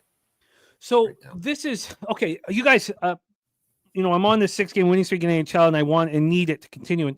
And I thought Vegas made sense last night, but I can't fade a team on the 5th game of a 6-game homestand. I had to explain that to a couple of people. That's what the Ducks were on, and I just won't. Even if I liked Vegas bouncing back off, being a big dog at home and losing to Carolina, I won't do it. I won't ever fade a team on game 5 of a 6-game homestand. I only want to back them in that situation. This is game 2 of a 5-game homestand, and I want you guys to watch it carefully because the Kraken are bet on right now. They're better than their record indicates. They're getting it together. Now, they have a lot of weakness. They don't have depth. They don't have depth up front. Now they've made a trade for Sprong, which may or may not help them. They're also working Montour in. Montour is going to be a big piece to this puzzle, and that second defensive pair with Oleksiak is very good. And, Ty Cartier, Yanni Gordon, Brandon Tanev is a really good 4th line. Burakovsky's not scored a goal this year. Him, Shane Wright, and Tolvanen, I do not vouch for that 3rd line. Chandler Stevenson's going to get better and better and better as the season goes on. Matty Beniers hasn't looked very good, and he's on that 1st line with McCann and Eberle. But this team has a lot of talent and so much more talent than the Chicago Blackhawks. So this is game 2 of a 5-game homestand. They play the Islanders and the Rangers back-to-back Saturday and Sunday. So you need to know what game is Grubauer or the backup playing, and definitely don't be on the Kraken in that game. In the game between the Islanders Rangers, that now if it's the Rangers, you want to cap that individually. But if it's the Islanders and Decord's in net, if the Islanders don't lose 6-1 to Vancouver tonight, fade the Islanders again and bet Seattle again. But again, find out who's in net. I think Kraken -1 is a great bet on today's card. I'm on them. I got the +103 on the -1. And on the Canucks, I got the -1 at -107 on the Canucks and the +103 on the Kraken. Take it away, Bobano. Floor is yours. This is another one. We talked about the Islanders and the Canucks. It's hard to explain it, that every game has flown over the total. How about Chicago, Seattle? They've played obviously 9 meetings all time since the teams entered the league. 7-2 to the over, and 6 straight meetings between the Blackhawks and Kraken have gone over the total. And I was leaning over to begin with because Seattle wants to play fast under Dan Bylsma. That's the way he played at Coachella Valley with the American League team. He's come to the NHL. He wanted to infuse this team offensively. And for times earlier in the year, it wasn't looking like the system was going, the way they hoped, because they had a couple games where they got shut out 2 games in a row. It's like, where's this Seattle offense? They're pushing pace. They want their defensemen to join the play, join the rush. Why aren't they scoring goals? Well, the finish wasn't there. And I still have questions about, can these guys consistently finish and put the puck in the net for Seattle? But they are playing a system that should allow them to have success offensively and score goals. And we are starting to see that with Seattle the last few games. Now, the goals are starting to go in. They bounced after the 2 shutouts in a row on that road trip against Boston and Ottawa. They scored 3 against Colorado. They lost, but they did finally score 3 goals. They come back home with 2 back-to-back wins, and they score 9 goals in the 2 games, 4 against Vegas, 5 against Columbus. So the offense is starting to heat up. And I like what I'm seeing from them. I'm seeing the puck movement. The playmaking is starting to come back. They're really making good plays with the puck right now, Seattle. And I think that's a positive. Now, the scary thing is going against Mrazek, who was just phenomenal in the Minnesota game. Absolutely tremendous. But Mrazek's still prone to being inconsistent every now and then. I've lost count how many times he follows up just a brilliant game with a less than average game. Plus, we might see Soderblom tonight. You never know for Chicago in net. Decord's expected for Seattle. Decord's been, solid numbers, 2.71, 916 save percentage. He's given up 3 or less in 5 straight starts. Chicago, the one concern here with me liking the over Chicago offensively, we know they've had their struggles putting the puck in the net. There's no question. But Seattle will give you chances to score with the way they play, a little more of an open style. And even Columbus jumped on them early in that game for a couple of goals. So I'm thinking Chicago's good to get on the board for at least a couple. Seattle takes care of the rest. Like I said, 6 straight overs. You're getting a 5.5 here. I'll jump on it. So over 5.5, minus 120. You got it. We've got to be really fast here. Over 5.5. What was the line? Minus 120. Minus 120 for Bobano, locked and loaded. Don't worry, we're going to get to that 1 p.m. game with lots of time here. Yep. Lots of time here. And Rich H says Bedard's first game at home, being Vancouver, he's from North Shore, North Shore Winter Club star, just like Mac. Yeah, that's right. He missed. He was injured when Chicago went to Vancouver last year. Yep. Yeah, it'll be fun. Shout out to Big O in the house as well. All right, let's review. Oh, by the way, Kraken was game 2 of the 6-game winning streak I'm on against Vegas. Took the Kraken plus 126 with confidence. We had guys in our chat come in and say, you couldn't be more wrong on this breakdown. Whenever I see that, when people have to be so adamant that I'm wrong, my ROI shoots through the roof. I was going to say, that's usually when you're right. Yeah. Guys I didn't know. Like, guys would just, who came in chat with like, I don't care, your breakdown's crap, all stuff, whatever. Okay, let's review all action here in NHL. Now, I've got to decide, do I have the balls to back up what I've been saying about the 6'6" netminder in Philadelphia? Now, I'll have to go over his last few starts with the Phantoms. Do I still move on the Flyers? I'll have to make that decision throughout the day. Bobano's on the Jets at plus 100. First period over 1.5, minus 125, and the over 6 at minus 116. Bobano's on the Panthers at minus 134. I'm on the Panthers minus 1 at plus 119. Money line minus 135, puck line plus 183 when I bet it. Skunk Blaster is on the Devils for 2 units. I'd love to be on the Sharks first period plus a half, but the Rangers have lost 2 in a row at home and they're coming off a loss. And being outscored 12-4, and I can't do it. Bobano on the Rangers first period minus a half at plus 100. Then the Blues at plus 146 for Bobano and the over 5.5 at minus 124. I'd love to be on the Blues, but I'm okay with staying off of it right now. I'm not reaching. I'm climbing back out of that hole. And then Bobano on the Stars team total over 3.5 at plus 110. I'm on the Wild puck line minus 1.5 plus 103. Bobano's on the Wild team total over 3.5 minus 126. Preds first period, I'm going to move on. Bobano's on the Preds at plus 156. Then I'm on the Canucks minus 1. I want more with Dakota Joshua out there. I mean, they're just going to be buzzing. So I'm gonna add the Canucks first period minus a half. Bobano on the over 5.5, and he's on the draw at plus 370. Bobano on the over 5.5 in Chicago, Seattle, and Kraken minus 1 at plus 103. 3. Wow, Jim Rome's douche said the only reason he got signed is he has the same agent as Michkov, which they needed him to get Michkov to come over. That's fascinating. But they had such high hopes for him, and he looked good in the KHL. Look, I've got to work on that. That's fascinating. Thank you for sharing that with us, my man. Been capping with Jim Rome's a douche since I started down in Costa Rica in 2017. My man right there, Jim Rome's a douche. Okay, let's move on to NFL. We got to be fast. We have 38 minutes left with Bobano. We're going to have to go through these college basketball games fast. But first, we start in NFL, and we got a beauty on our hands. I can't wait for this live stream. I know exactly what I want to do. I'm very confident here in the Philadelphia Eagles. Psychologically, I love the spot. Sending a message to this upstart Commanders team that in a couple years will probably be the class of the division, but you need to send that early message. Troy moved on the Eagles -3, -115. I got the -3 at -118. He has 2 parlays money line with the Eagles. He has Eagles Dolphins at -101, and Troy has Eagles Lions at -129. What I added was the Commanders team total under 22.5 at -106. I had to decide, I wanted the under, and I had to decide which I liked better between the Commanders team total under and the full game under. Justin McKelvey on Devonta Smith over 52.5 receiving yards at -114. Got that copied and pasted. David Redling, he is on a money line parlay here with the Eagles, Rangers, and Mavericks. That's a +132. He's also on the Eagles team total over 26.5. My breakdown is on our channel right now, and I don't need to get too into it, and I won't. You can see it. Troy and I break down on our channel. What I will do is set up the line history, give a couple notes, and then hand it over to Bobano to give the analysis. Again, looking at that record, Bobano started 0-4. So he's at 7 straight Thursday night cashers here on our channel. Cashed them both last week as well. This spread is now a 4. I like that very much. Not only that, it's juiced to the Eagles at -110. You can have the Commanders +4 with no vig. Feels good having the 3. I'll tell you that. Then we'll get to the total. This total is 49.5. So the total is climbing. This got down to a flat 48. It was a flat 48. Now it was juiced to the over. Got up to 48.5 this morning. And now it's 49.5. Interesting. Makes me a little nervous. Makes me feel better that it was the Commanders team total under, but makes me feel a little nervous.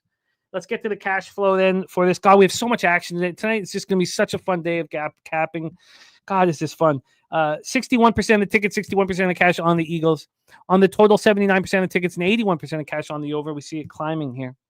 So here, the Eagles team. Well, let's start with the Commanders. The Commanders' rush defense is 28th in the league. They're allowing 142.1 yards per game. That's a real problem against the Eagles. Shout to Dabby Cab in the house. That's a real problem. A real problem. Their red zone defense is 30th in the league.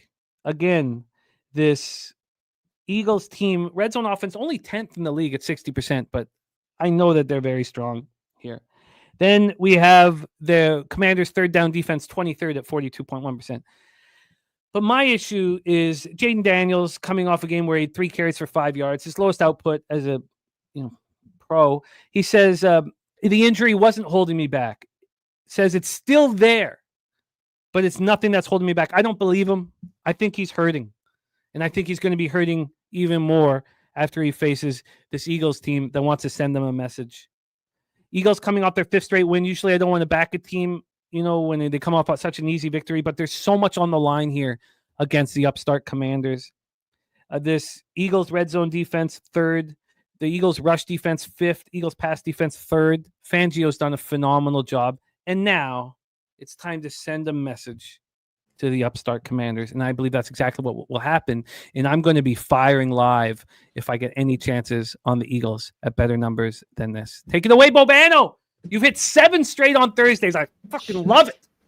Take it away. Thursday Night Football, Commanders, Eagles. So I made 2 bets here in this game. This is kind of like this is Buffalo Montreal from Monday in the NHL, the NFL version of it, where I've got I've got plus points on one side and I have team total on the other side. But I think both can cash. I think this is 2-0 that could very well take place here. I'm on the Washington side plus the points. I'm actually kind of feel like I'm on an island because I know there's a lot of people liking the Eagles this week. I've been high on how many times have I had Washington on the card in some form this year, including the Sunday show? A lot. So I'm going to go with Washington plus 4.5 minus 112. Best price out there. Washington plus 4.5 minus 112. I'm going to go with Philadelphia, though, team total over 26.5 minus 125. So those are going to be the two bets for me. And I think it can go 2-0. First of all, you mentioned the Washington defensive issues. I have concerns there. There's no question. We saw Washington give up 28 to Pittsburgh. Russell Wilson and company moved the football against them. Last time they faced a really good offense was Baltimore. They scored 30 in that game. The Eagles sometimes go through lulls, but I think in this spot, Philadelphia can get 28. You look at last year, the two head-to-head meetings. How many points did Philly score in those two games head-to-head against Washington? 38 and 31 in those two head-to-head games last year against the Commanders. So I think Philly to get 26.5 at a reasonable price with their team total and expect them to get 27 plus, I like. But I think Washington can be competitive in this game because look at the series history with the Commanders and the Eagles. And the Commanders have been ass the last 2 years, terrible compared to this year. Terrible quarterback play, probably an even worse defense the last couple of years. And you look at the last three meetings, Washington beat them in Philly a couple of years ago, 32-21. Last year in this building, Lincoln Financial, 34-31 Eagles in overtime. Washington had no problem moving the football against this Philly defense. And I still have concerns about the secondary for Philly. I don't think that's a lockdown, shutdown secondary by any stretch of the imagination. My concern is obviously the defensive line and a guy playing with bad ribs and bruised ribs like Jaden Daniels is right now. Can they keep a clean pocket? Can they keep him protected? It's the biggest concern I have for Washington. But there's enough evidence here, and this is a much better version of Washington than anything Philly saw in the last three meetings to keep this game competitive.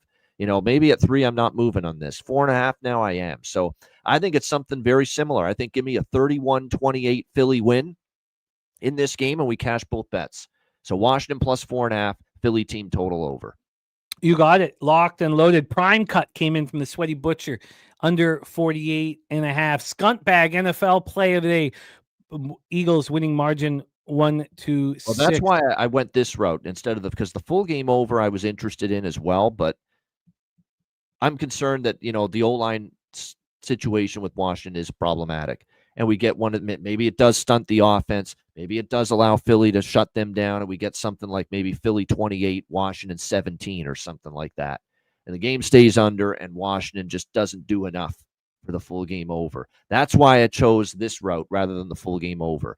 Washington plus points, Philly's team total over. In case that happens, or at least then I'm 1-1. I cannot wait. Yeah.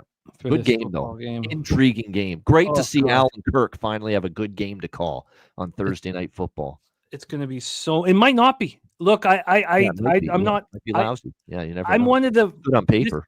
This is one of the very rare times where I'm really confident. Actually, no, I should. I shouldn't say that. They had a great game last Thursday. Bengals Ravens was a great game. Oh, it's magic. Yeah, absolutely. Last week, so it did take 2 in a row. Hours, could have a good game. Yeah. But this is. I cannot wait for this. Lamont Williams coming in max betting the over. I think that the Eagles send a message. We got to move on. Yeah. We got to move on because we only have 29 more minutes of Bobano, but we're going to really rip through the basketball quickly. We will for sure. But this one thing, this Commanders team has not had the wake-up call since week 1. Everything's been just so pleasant for Dan Quinn his first year of Washington. That ends tonight. Somebody's going to have to answer for something, and then they'll have to bounce back at home against Dallas, which will be very easy. Here's the thing, too, with Washington. It does concern me. Like Tampa, good team. Baltimore, one of the better teams. Pittsburgh's a pretty good team. Those were the losses. The wins, the Giants, the Bengals when they were struggling. Arizona.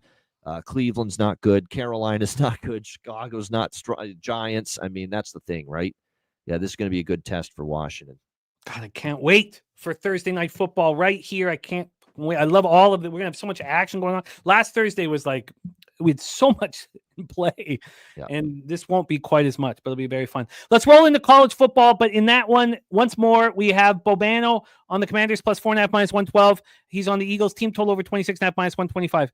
Troy's on the Eagles -3 at minus 115. He's got an Eagles Dolphins money line parlay and the Eagles Lions money line parlay. I'm on the Eagles -3 at minus 118, and I'm on the Commanders team total under 22.5 at minus 106.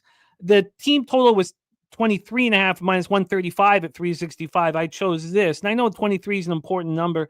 I'm curious with the total going up, but the line moving towards the Eagles, what that team total would be at right now. And right now, that team total is 22.5 minus 112 to the under. So I like everything about this. I like everything about this football game tonight. And I can't wait. I'm gonna if I get the opportunity, I'll live bet the Eagles right away. We move on to college football. We have East Carolina Pirates 5-4, 3-2 in the American. At the Tulsa Golden Hurricane 3-6, 1-4 in the American. We had the East Carolina Pirates last Thursday, and Bobano swept 2-0 in that game. Let's see how he handles the Pirates here. Chapman Stadium in Tulsa, Oklahoma, 52 Fahrenheit clear, 3 miles per hour. This is a standalone college football game. There is Grambling State, Alabama A&M. Let's get into the line history here. We have East Carolina minus 14.5 at minus 103. They opened at 14. So there's been a half-point move towards the Pirates. On the total, we have a 63 juice to the over. This opened up at 61 and it's been climbing, and it looks like it will continue. 63.5 look to be forthcoming. Let's get into the cash flow here.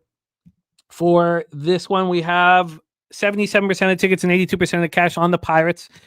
And on the total, we have 57% of tickets and 55% cash on the over.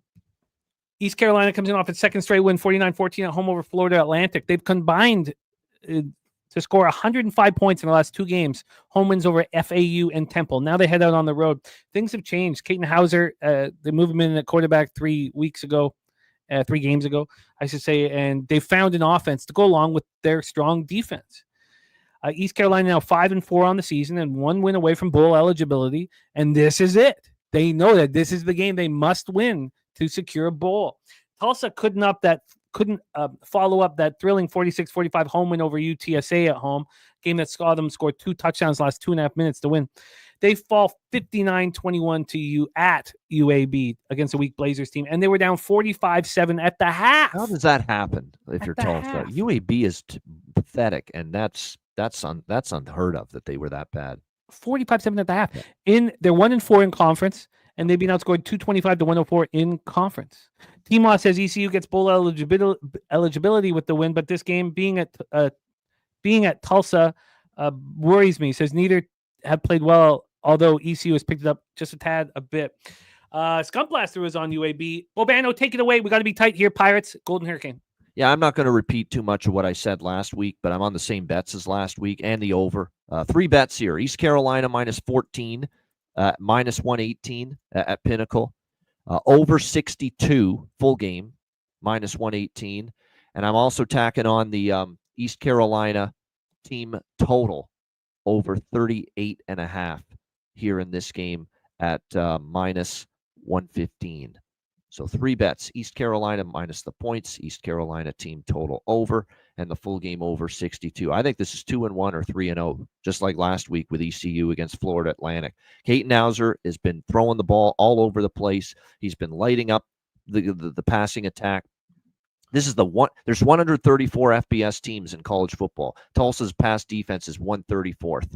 The worst, dead last. And that's exactly where East Carolina's offense is thriving right now, in the passing game with Caden Hauser. They should rip this Tulsa secondary, and I think they score a bunch of points. Their defense still can give up points. I just don't know if Tulsa is going to be able to trade points with them for 4 quarters. I think eventually East Carolina pulls away. I think we get something along the lines of 42-21, something like that for East Carolina. And they win this game by 3 touchdowns or getting close to that. They put up the 40 plus for the team total. The game goes over. Tulsa does enough offensively. So there you go. ECU minus the points. ECU team total over. Full game over.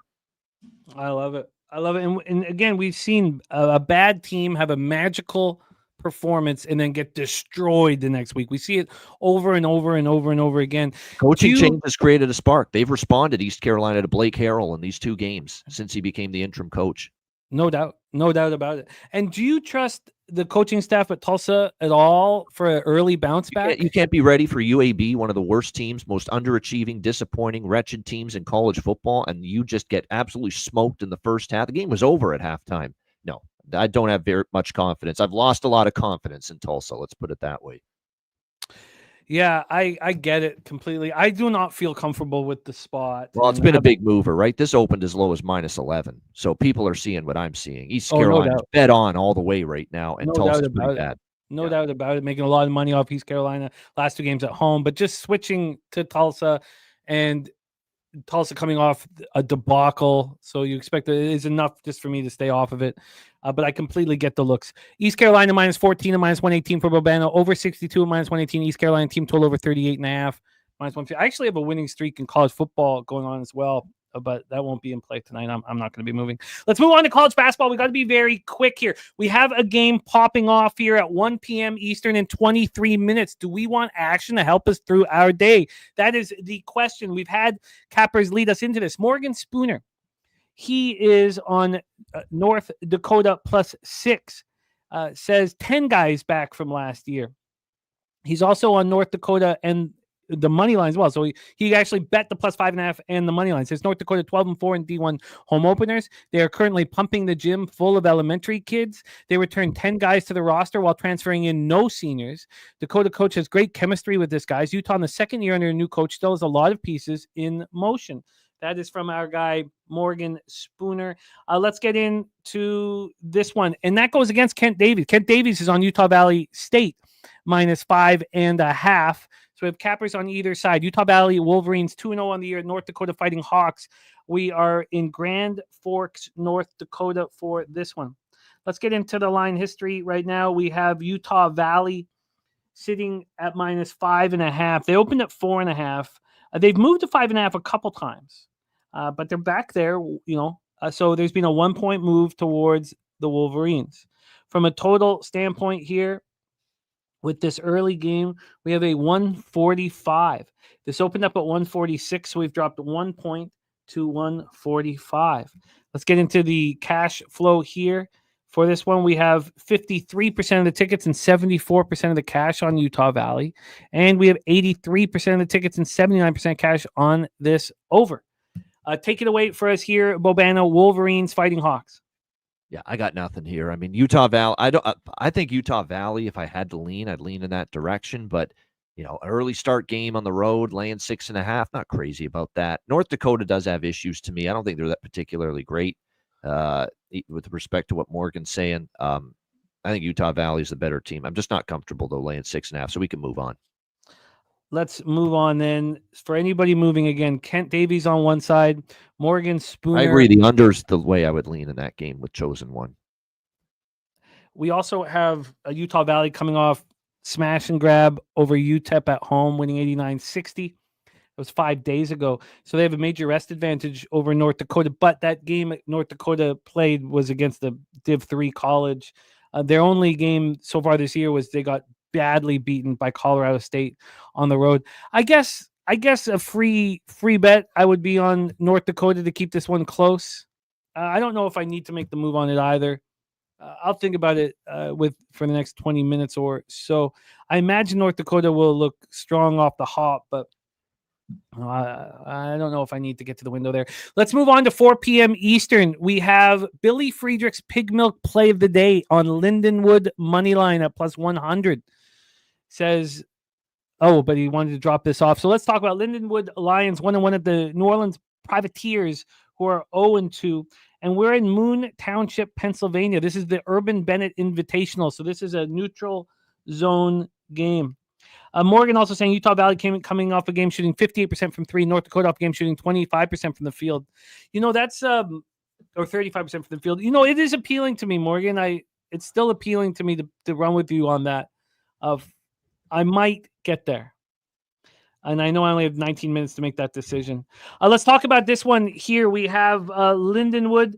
They had their only game at Oklahoma. They lost 93-60. They did have a game against the Div 3 college. They won 98-30. It's not worth talking about. And that was a week ago. So Lindenwood's been off for a while. New Orleans coming off a home loss to Troy, a 78-61. They shot 20% from 3. They lost by 17 despite Troy turning over the ball 21 times. This is a weak New Orleans squad. Let's get into the line history here for this one. This total is at 148.5 minus 114 to the under. And on the point spread, we have, as you could imagine, it's almost a pick 'em. This opened up with Lindenwood plus 1.5. They're now plus 1.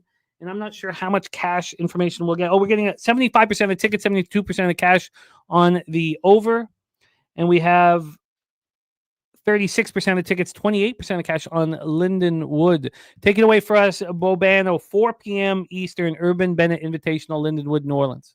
Yeah, now we're talking. I have a side and a total in this game with Lindenwood and New Orleans. You look at these two teams. You look at New Orleans. I don't think New Orleans this year is as well. Neither of these teams are very good. Let's be honest, but I do think there's a little bit of an athleticism advantage for Lindenwood in this game. They are a little bit better offensively. These two teams are horrible defensively, but they're like dead even, as far as their defensive ranking is concerned. I think one of the things I want to look for here in this game is that when you look at the 3-point defense for both teams, it's been poor. But I think when you look at Lindenwood, they have the potential to really take advantage inside. That's their strength. They don't shoot the perimeter shot very well, but they're pretty good at scoring inside. They also play a legitimately above average pace. New Orleans plays very fast. Privateers, one of the fastest paced teams, 39th ranking in tempo this season. So I like this over as well. I think you're going to get enough offense from both teams.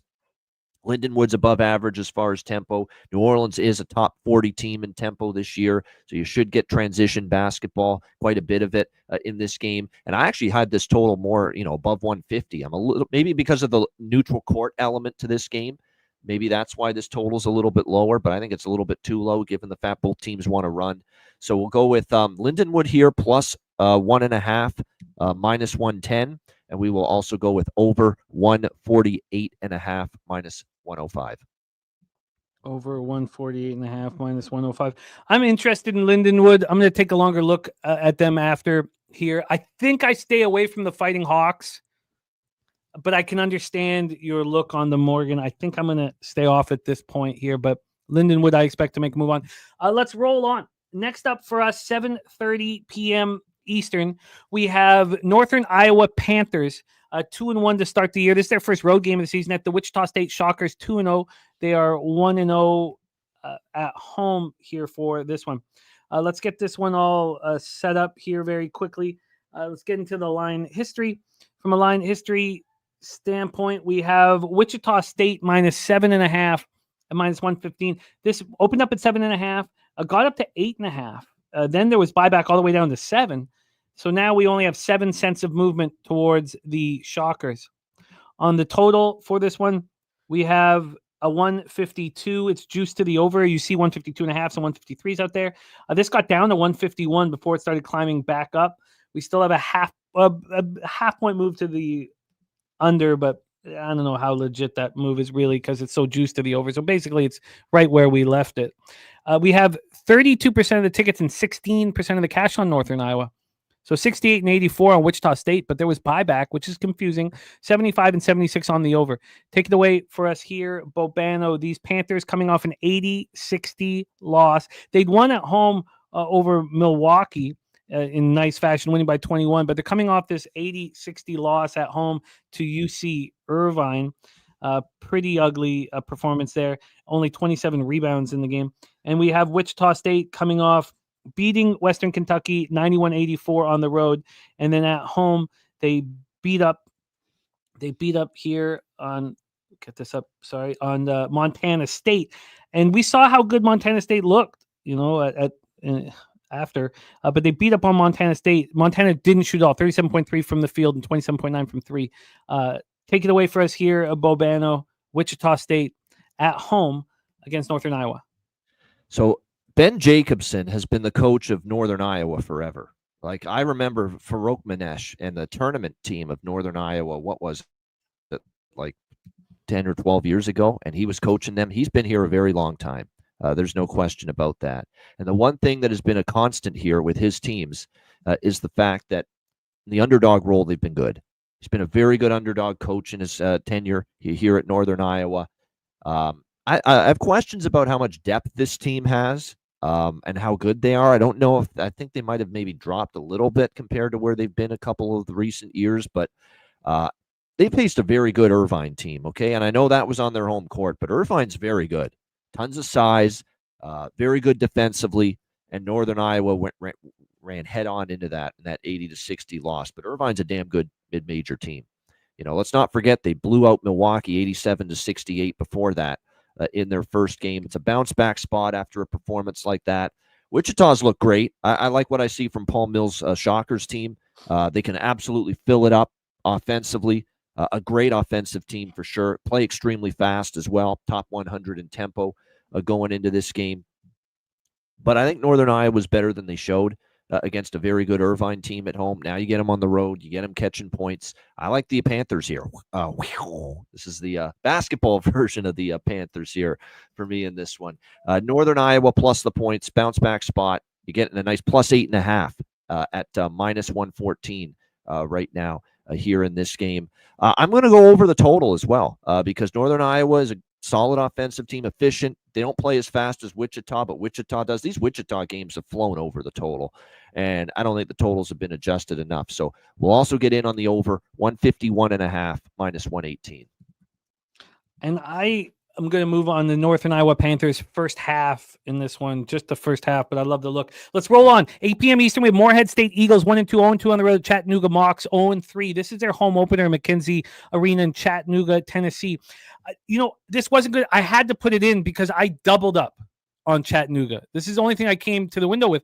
This opening line went from 10.5 to 10. I was like, how is it moving away from Chattanooga? They lose at USC by 26. They lose at St. Mary's. Bobano was on them. They lost by 12. They were 16.5-point dogs. Bobano cashed for them last week. Then they lose at Austin P by 6. They're waiting to bust out of their seams. This is a good basketball team. They were very good last year in the Southern Conference. I expect them to be very good this year in that conference. And Morehead State has had two very tough opponents in Louisville and Cincinnati. They've got destroyed by these two teams. What's going to change here? And so it went from 10.5 to 10. I didn't understand it. I went back half an hour later. It's gone to 11.5 and 12 at some books. So I rushed to bet the full game. The first half wasn't available yet. And since then, there's been no movement, as if, I'm wrong. Not only that, but Tone Miggins has moved on Morehead State money line. This total is at 142.5. It opened up at 141, so we've gone up 1.5 points. Seeing Tone on the money line for Morehead State is very nerve-wracking, obviously. But I'd already doubled up here. We're getting a 12. I got in at 11. This opened up at 10.5, got to 11, went to 12, got up to 13 at 10:30 this morning before there was buyback back to 12. I'm on the first half as well. It looks like we've lost Bobano. He should be back here shortly, but I can talk about this one here. Cash-wise, 29% of the tickets and 72% of the cash is on Chattanooga. That obviously piqued my interest and made me want to work with them. 83% tickets, 85% cash on the over. So this is a double-up spot for me on the Chattanooga Mocs. Morgan said he wanted to lock Chattanooga, but he's hoping for a smaller number. Chattanooga wins this game, but I don't trust them on that double-digit number. Bobano back in business for us. Take it away, Morehead State Eagles, Chattanooga Mocs. Yeah, I agree with you. I mean, I think this is a case of, look, Chattanooga's had a murderer's row schedule as well to begin the season. They've had to face some really good competition, USC, St. Mary's. Now, losing Austin P surprised me, but look at Austin P. They beat Butler on the road already this year. Maybe Austin P is better than I thought, but I didn't love that they lost that game because I thought that was a spot Chattanooga was going to bounce back and get the job done. But now we've got them at home. I'm with you. I'm laying it with Chattanooga. They're better than they've shown. They faced a very tough road schedule, first home game of the year. Morehead, they got blown out by Cincinnati, they're a solid team, Cincinnati, but they lose by 27. They got absolutely romped by Louisville, 93-45 in Pat Kelsey's first game as Louisville head coach. I think it's a good spot. It's a price that maybe you're laying more in this spot with Chattanooga if they maybe look better or maybe upset one of those teams like a USC or St. Mary's. I actually think it's a reasonable enough price here. Chattanooga minus 11.5, minus 106. I love it. I love it. It was a addition here. So Bobano on chat. I'm not giving up on the mocks. I mean, USC, St. Mary's, and those two especially. I mean, on the road in California, tough way to start the year.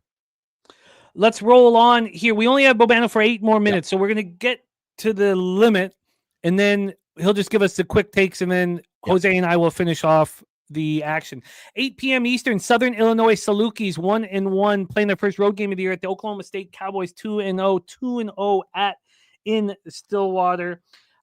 But who they played? It was not easy. They beat Green Bay by 13, then beat the Tommies by 9. Nothing easy.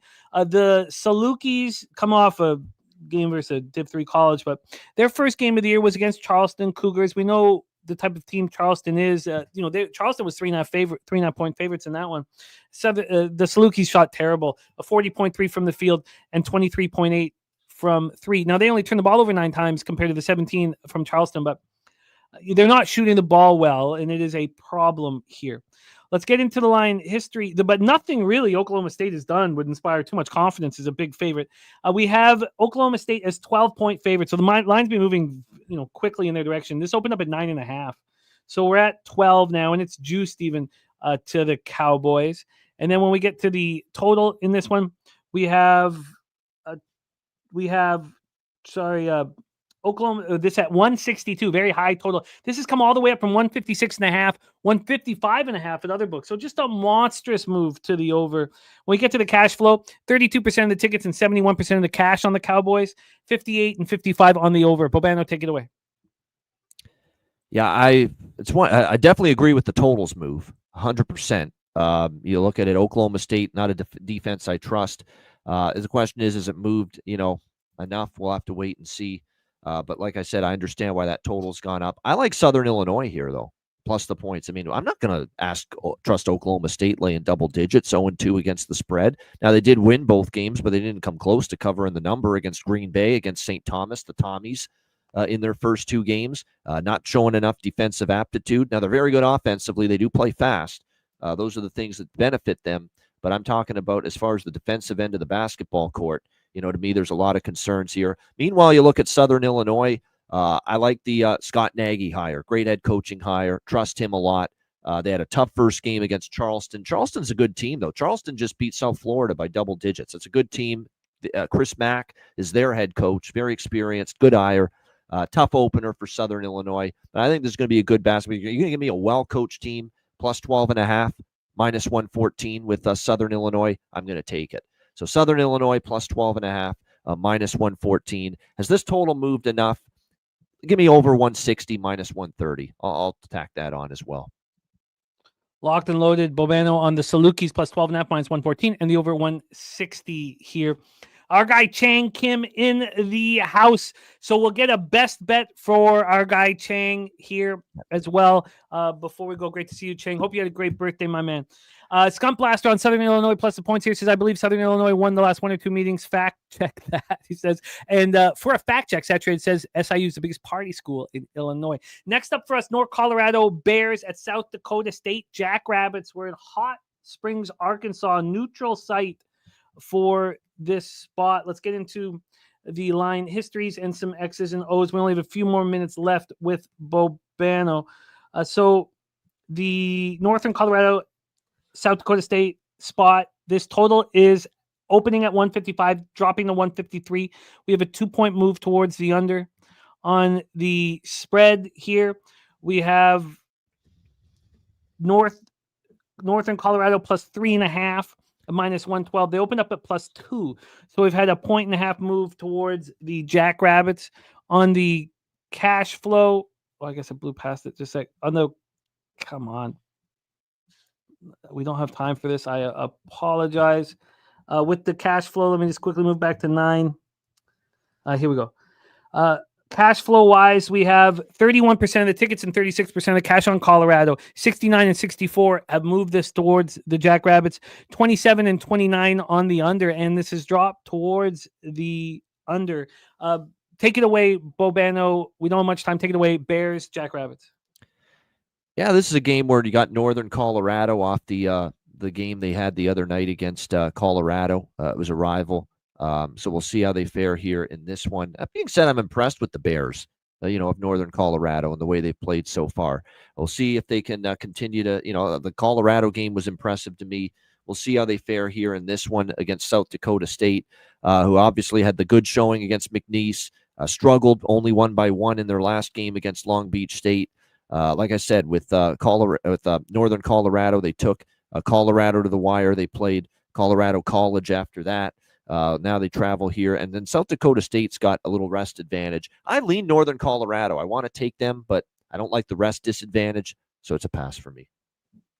Yeah, it's an interesting move with Northern Colorado, looking so good against the Buffaloes, losing in double overtime, and then, a walkthrough against the Div 3 college where they win by 57.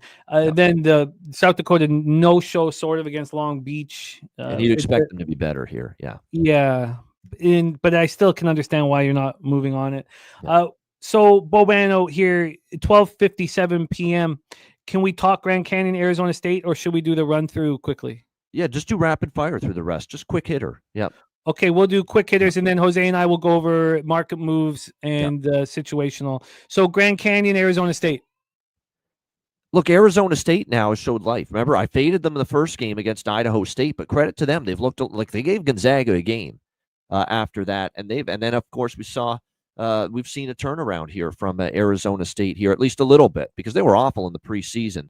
And then the Santa Clara win, that was the one I was forgetting about. But Santa Clara, they won. They competitive with Gonzaga. I think Grand Canyon's the better team. I like Grand Canyon, but I've seen enough of a turn in Arizona State that I'm staying off this one. LSU, Kansas State. LSU, Kansas State, very intriguing matchup here. I lean to the laying the points here, though, with Kansas State. LSU has been a weird team. I mean, McMahon's feeling a lot of pressure right now. The head coach of LSU, it's a big year for him. We'll see how he fares. I like the K-State team quite a bit, obviously. We'll see how they fare here in this one. The question is the market moved just a little too much now on it at this point in time. And plus LSU, they really haven't faced anyone of real high quality. You could say that probably too about Kansas State. It's just moved a little too much. I like Kansas State early. 8.5 now. It's enough that I'm going to pass. Texas A&M Corpus Christi Islanders 1-2, 0-1 on the road at New Mexico State Aggies 2-0, 1-0 at the Pan American Center.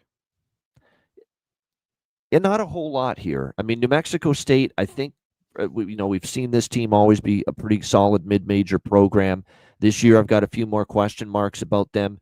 Corpus Christi is a team that I think so far has impressed me a little bit more often. I know we've seen some money come in on them here in this game, but I don't have a firm grip yet on just where we're at the moment with New Mexico State.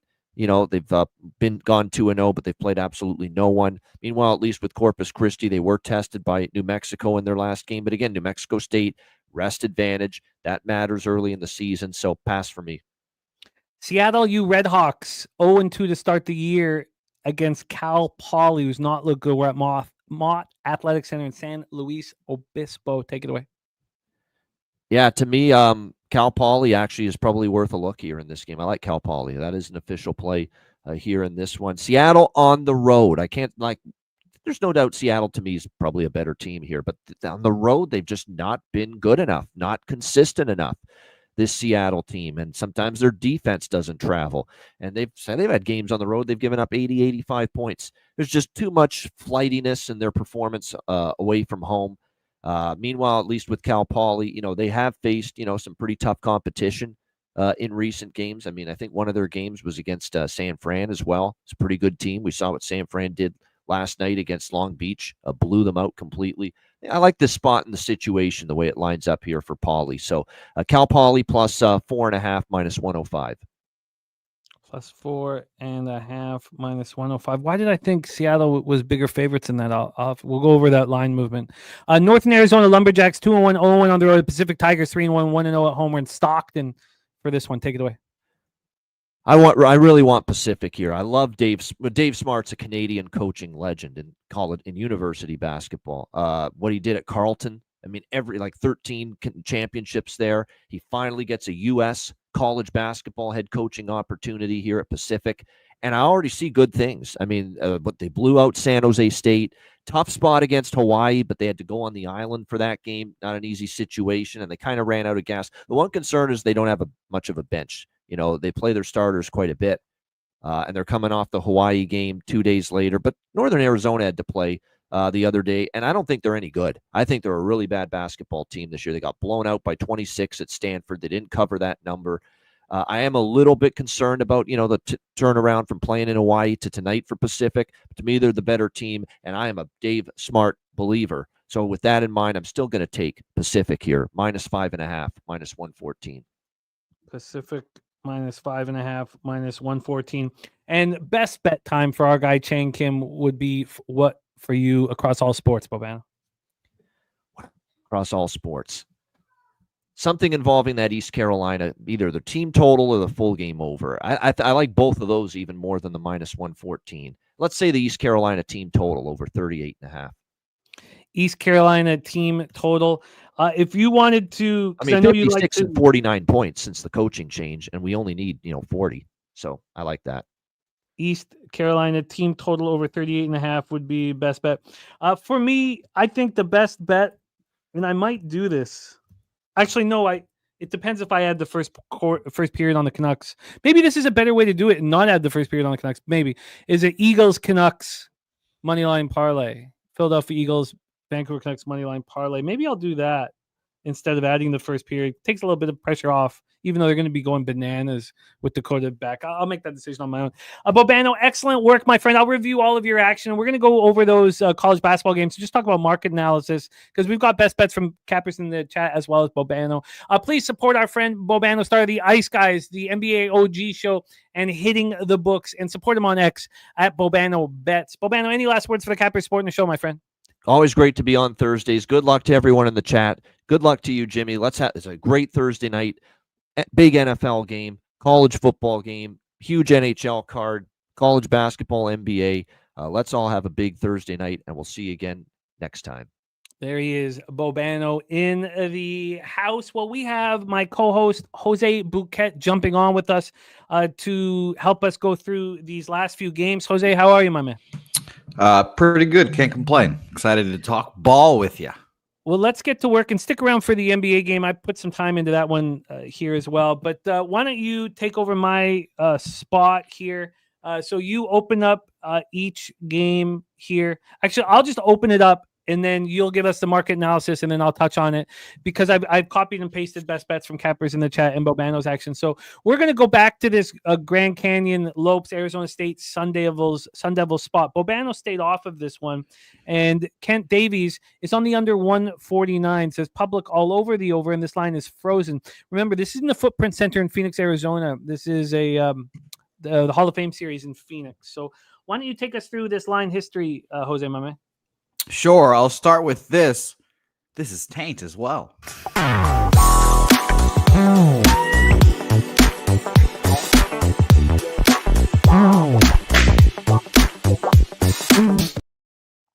Taint. Well. Arizona +5.5. Arizona State, I should say, +5.5 for Matty Ice. Shout out to Taint as well. Very interesting line move because, obviously you wouldn't expect Arizona State to be underdogs in this situation, and they weren't. They opened up at -1, then it quickly gets to -2.5 Grand Canyon, which feels like more the realistic opener there. I think that's just a mistake, honestly. So 2.5 opener for Grand Canyon, and it goes all the way up 3.5, 4, 4.5. and 5.5. Now, it did drop back down to 5 for a second, but goes back up to 5.5 here. So, obviously, some people love them some Grand Canyon today. And what's funny enough, 70% of the bets and 55% of the money are on Arizona State here. So, that line moving to Grand Canyon with only 30% of the bets and 45% of the money is very interesting. There has to be something more going on.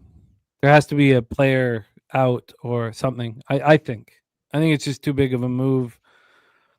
So I feel like there's something going on that I don't think money alone and sharp action alone moves this line that far.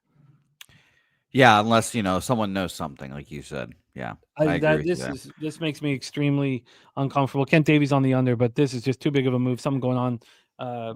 I'll tell you what, I saw Grand Canyon favored, though, against Arizona State, and I immediately said, okay, well, they're favored for a reason. Grand Canyon probably going to win. I don't know if they'll cover, though. So, yeah. Saturate is going to have to regale his niece about what the taint is. Yeah, that's a tricky one. Let's move on to LSU Tigers, Kansas State Wildcats, or Bramlage Coliseum in Manhattan for this one. Set us up with the market. Yeah, so two big teams. We've got 48% of the bets and 61% of the money on Kansas State here. So we'll start there. And this line opening up, or I should say this line is at 8.5 right now. And yeah, this line opened up at 4 at 1 o'clock yesterday. And it crawls all the way up at 8 o'clock last night, 9 o'clock. It gets up to 6. And then this morning it's 7.5. And then still going up to 8.5 for Kansas State. Good Lord. Sir Mackey. It's pretty good. It's a pretty good answer. But that's good. That's not bad. Good answer, but you don't. It's a tricky one. That's a tricky one. This is a huge, monstrous move. And I don't want to get in the way of huge, monstrous moves. And I also don't want to be on the ass end of them. Kansas State beat up on the Privateers that look horrific. And then I don't know, what the Vikings are of Cleveland State at this point. So this is a learning situation here with LSU and Kansas State, not one I want to be involved in. I can understand why Bobano stayed off as well. And he said that he liked Kansas State, but he didn't want to take this ass end of the line. So let's head to New Mexico to the Pan American Center. We have 3 games left here, and Bobano made moves on the next 2. But why don't we head over to Islanders Aggies for the next one, Jose? Yeah, it was almost a Corpus Christi Islander as well. By the way, Morgan Spooner told us what's on. Tyron Grant Foster moved this line. He is playing tonight, so he's making a season debut. So that's the reason why this huge line move. So, in fact, if that is the case, we want to bet against those moves. Yeah, I mean, now we know what it is. We want to bet against these moves. By the way, the Fighting Hawks have a 5-2 lead against Utah Valley. Might beat myself up for not taking them first half here, but yeah, we want to bet against those moves. The star player returning, will that mess up chemistry? This is a kind of a high pressure situation for him to come and play in. Is that too big of a move for Grand Canyon? How will that affect their chemistry? So you said that they ended up being buyback on this. Can we shift back to that Grand Canyon spot here? Sure. There was a 5. I didn't see how long it is. I'll tell you in a second here. But there was 5, and then it went back to 5.5. 4 minutes ago. So, I mean, I agree with you. I think that in all sports, I think the star player returning theory is the biggest in basketball. Just literally because there's less amount of players and it affects everyone more. So I agree with you there. I like that theory a whole lot. We watch it work in the NBA all the time. And if we're getting a future NBA player, allegedly, according to Morgan, and I trust Morgan, on Grand Canyon, who obviously is not going to have the talent around him, I think it's going to be an adjustment to start off the season. How many games have they played with Adam now? 2. Yeah, I think there'll be adjustments. So I understand why Matty Ice is on the plus 5.5 wholeheartedly. So do I. It was important information. Now, look, Grand Canyon hasn't shot the ball very well, so I'm sure it's an advantage having him back. This isn't a home game to juice for sure. Saying that the Grand Canyon fans will make this drive. So, yeah, I would love Grand Canyon if they're the underdog in this game, because regional quotation mark rivalry here. All these Grand Canyon kids, I'm sure, at one time wanted to go to the state schools in Arizona, and they've got plenty of motivation to go get them. So I have no bets in this game, but I completely understand why Matty Ice is on Arizona State. And if you take Grand Canyon here with that chip on their shoulder, I understand that as well. Yeah, I'm interested. I've become very interested now. Thank you for the information. I mean, that's what this show's all about, is getting that information. So I'm very interested in backing Arizona State. I mean, that was an impressive game. Now, is that going to buoy you going into Gonzaga and beating them? Or sorry, losing by 8, but like being right in that basketball game. I mean, you have to think that that's impressive. They were tied at half. I mean, they were in that game up until a minute left. And I also basketball. Yeah, I was going to say, I also think that, and we've seen it in NBA. You just think of Joel Embiid as the first example. When these star players come back, I always feel like they're forcing things to start off this first game. So absolutely. Yeah. Gun to head, I'm taking Arizona State, but I don't feel great about it. I'm starting to feel great about it. So I think that might end up on my card. Let's get back to that Corpus Christi Islander spot. You were saying that you almost went to Texas A&M Corpus Christi. Is that right? Yeah. We took there's like a fucking college careers class that you have to take here, and that was like your cut and paste college campus visit apparently. So shout out to Corpus. This line opened up at 7 here, and that was again, and these are yesterday around 1:30ish, 1:40ish. By midnight, it got down to 6. And then it just started trickling down this morning of 9 a.m. It was a 5.5, 5. And about, I don't know if this is Eastern time or what, I guess maybe like 20 minutes ago-ish, 10 minutes ago-ish, we had this go down to 4.5 here for New Mexico State here. Now, market in this game, it's a great question. Let us scroll here because New Mexico State is a tough school to find here when it comes to the market, because there's not much you can say about them. I don't think Action even has this game listed. Yeah, they do. It's 30. Oh, 30, there it is. Yeah. Go ahead. Sorry. 35% of the tickets, 25% of the cash on the Islanders. It's a pretty big move towards them. 82 and 82 on the over.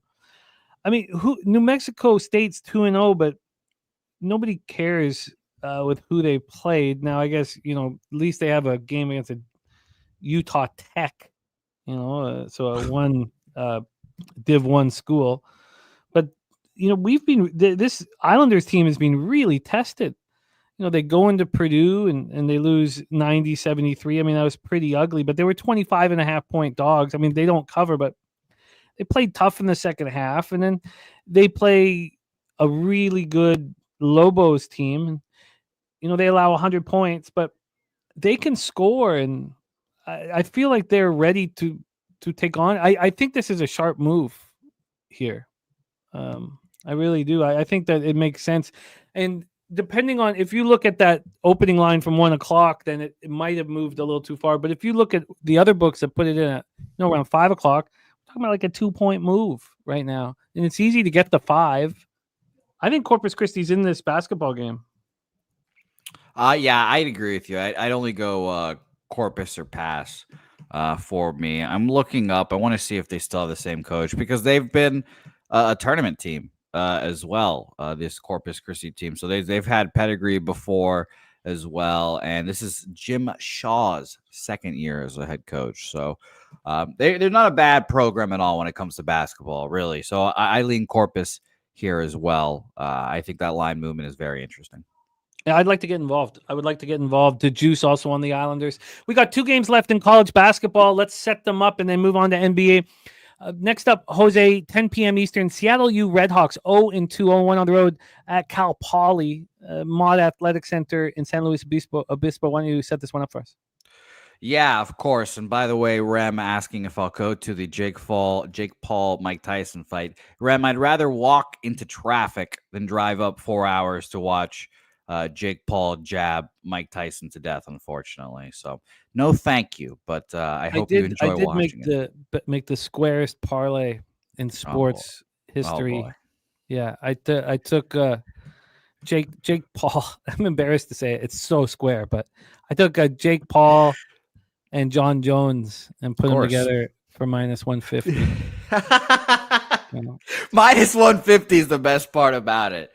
I didn't tweet it out. I didn't tweet it out. I just privately bet it. That's just for you. That's just for you. I get it. I I think the it's a good idea to find just something to parlay Jake Paul with, but whatever.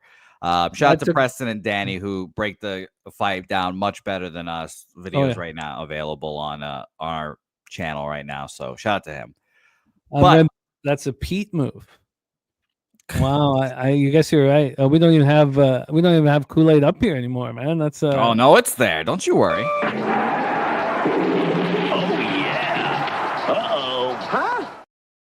Can't cut our guy Pete Rose like that post-mortem. Yeah, it's just I just wanted a little bit of fun on Friday night. The wife's going out with some friends, and so it's just me and the kids, and I put them down, put on Netflix and Cap, and Sure. Netflix just put out When We Were Kings on there. So shout out to them. That was great. Phenomenal. I haven't seen it in 20 years. Phenomenal. Yeah, I'm with Sir Mackey. I'm not excited to watch it. Oh yeah, I'm not watching that shit. Well, I'll watch it. I remember where I was, grade 8, when Tyson bit Holyfield's ear. It was the most excited we were as a group of friends for a sport. We had the giant boxing gloves. We were just kicking the shit out of each other, having these fights in the living room. And then I don't know if we ever watched it. It all got ruined. By the way, I forgot who it was. I think Morgan Spooner said earlier this week or last week, something like that he had a kid born on the day that Mike Tyson and the Holyfield fight happened and the whole biting of the ear. So shout out to, it's Kelly McInnes. There we go. See, there we go. Kelly McInnes said that was the night my son was born, Jimmy. That's hilarious. That's awesome.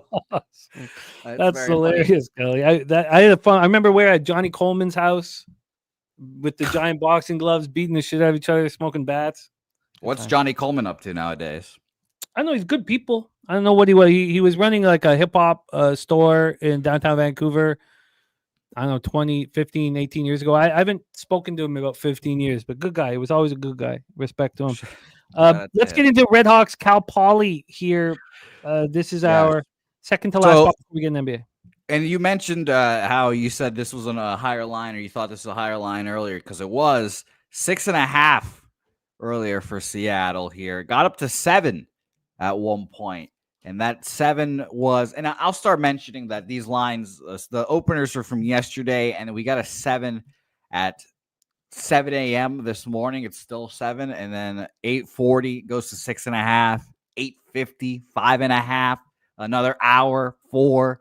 And now it did come back up to 4.5 about 30-ish minutes ago. So it has been chugging down towards Cal Poly's way. So again, novice line movement, market better. It obviously makes you feel good that way. Now, the issue and what, where I wanted this to happen, 68% of the bets and 81% of the money is on Cal Poly here. In my, wet dreams, all that money was going to be on Seattle. The line moves the other way. But all that money seems like it's moving down, that line down towards Cal Poly there. Yeah. I don't want Cal Poly. I want the Red Hawks. So the line will just take me off of it, and that's fine. I'm going to have enough action. I do not think Cal Poly is very good. And I think the Red Hawks are. And this whole thing of them not being able to play on the road because of a 93-86 loss to Eastern Washington, I don't. But I'll stay off of it. The market movement will intimidate me enough to stay off of it. So that's fine. Fair enough. And by the way, I did get Kelly and Morgan confused there, but Morgan mentioned my son was born on July 4th. His name is Wrigley. We told him he could spell it with a W if they ever win. Not looking good for that. I love Wrigley's a great name. Fun name. Let's roll into our last spot in college basketball before we roll into Mavericks, Jazz, and review all action. Northern Arizona Lumberjacks 2-1, 0-1 on the road at Pacific Tigers 3-1, 1-0 at home. Alex G. Spano Center in Stockton, California. Bobano moved on Pacific minus 5.5. And look, we love the smart up here from his Carleton just dominating the Canadian college basketball scene. Now, this is a tricky spot. Take it away with the market analysis. Yes, so we have Pacific here, and I'm scrolling to find this damn market here. There we are. 65% of the bets, 93% of the money on Northern Arizona here. Wow. Pretty surprising. It's that heavy. It opens up at a 6. We've only gone down to a 5.5, and not even really, because only one book is showing the 5.5. We still have 6s everywhere else. You can get a 6 at plus money or even money, minus 105 around there. But yeah, all that money piling in on Northern Arizona, 65% of the bets, 93% of the money, and no line movement really, just kind of spitting in their face. Yeah, it's uncommon. And Pacific in a horrible spot coming back from Hawaii. So yeah, I mean, I don't understand the market here. I don't understand all the love for the Lumberjacks. I guess they're all saying situationally Pacific's in this horrific spot, and they are. I mean, they had played 3 games in 4 nights. Now, one was against the Div 3 college, but that included the flight. I mean, this is crazy. This is a very tough spot. So the fact that all of this travel back from Hawaii when they just played on Monday and the line's not moving is suspicious, man. So I'm gonna stay off of that one. But let's review all college basketball action here, and then we'll roll into NBA. You know, I wonder if I'll rue the opportunity to start the day with a victory. North Dakota up 13-11 at the 11:35 mark of the first quarter. Lindenwood is very appealing, and I want to spend a little bit more time on that one. But that's a pig milk play today. I expect to be with them on Lindenwood. I'm going to be on the Northern Iowa Panthers first half against Wichita State. I doubled up on Chattanooga already. Bobano on the Salukis plus 12.5 in the over 160. He's also on Chattanooga minus 11.5. He's also on Northern Iowa plus 8.5 and the over 151.5 in Northern Iowa, Wichita State. Northern Colorado, South Dakota State was a stay off. I'm going to be on Arizona State. I'm going to study it a little more, but I like that we figured out why the market moved the way it did. And this is just, I guess it's gambling 101. You fade the team with their star player coming back. You back the team losing their star player. I mean, I don't mean to simplify things so much, but the ROI, establishes confidence. LSU, Kansas State, no action. I'm going to be on the Islanders, and then Bobano on both Cal Poly and Pacific. I'm off of those 2 spots. Are you moving on anything college basketball today? No, but shout out to picks from Dave saying Pacific didn't even have the legs to hang the whole game with Hawaii. It was their 3rd game in 4 nights. So there you go. Dave, we all know. I get it. And I'm not going to be on Pacific. It's a terrible, terrible spot. But if 93% of the cash on Northern Arizona, why is the line not moving over to them substantially? Yeah, I ask myself that question all the time about lines. It's fascinating stuff. And Picks from Dave will be joining us on our live stream tonight. I cannot wait. Cannot wait for Eagles Commanders. It's just, God, I love it. Stacks play of the day, number 1, IUPUI at minus 114. And Stacks play today number 2 is UNLV minus 17. A shout out to our guy Justin McKelvey. Stacks.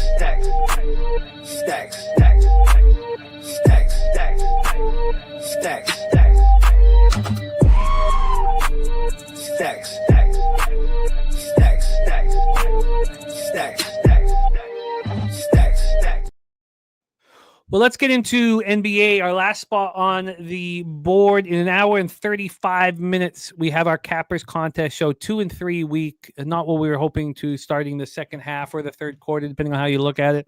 But still, a big week. 4-1 or 5-0 will put us right back where we want to be. Let's talk NBA here. 9 p.m. Eastern. We have the Dallas Mavericks 5-6, 1-3 on the road at the Utah Jazz. 2-8, 0-5 at home. We're at the Delta Center in Salt Lake City, Utah. Dallas 12th in pace this year, and Utah 7th. Now they're both just playing barely over 100 possessions a game. Dallas shooting so much better than Utah. Dallas 51.8 from the field and 41.2 from 3. Utah this year 42.7 from the field and 32.4 from 3. Utah looking awful to start the year. Let's hear the line and market analysis from Jose, and then I will break down some X's and O's. So, Jose, Mavericks, Utah Jazz at the Delta Center in Salt Lake City, where the Jazz have yet to win a game. Take it away. You're muted, my man.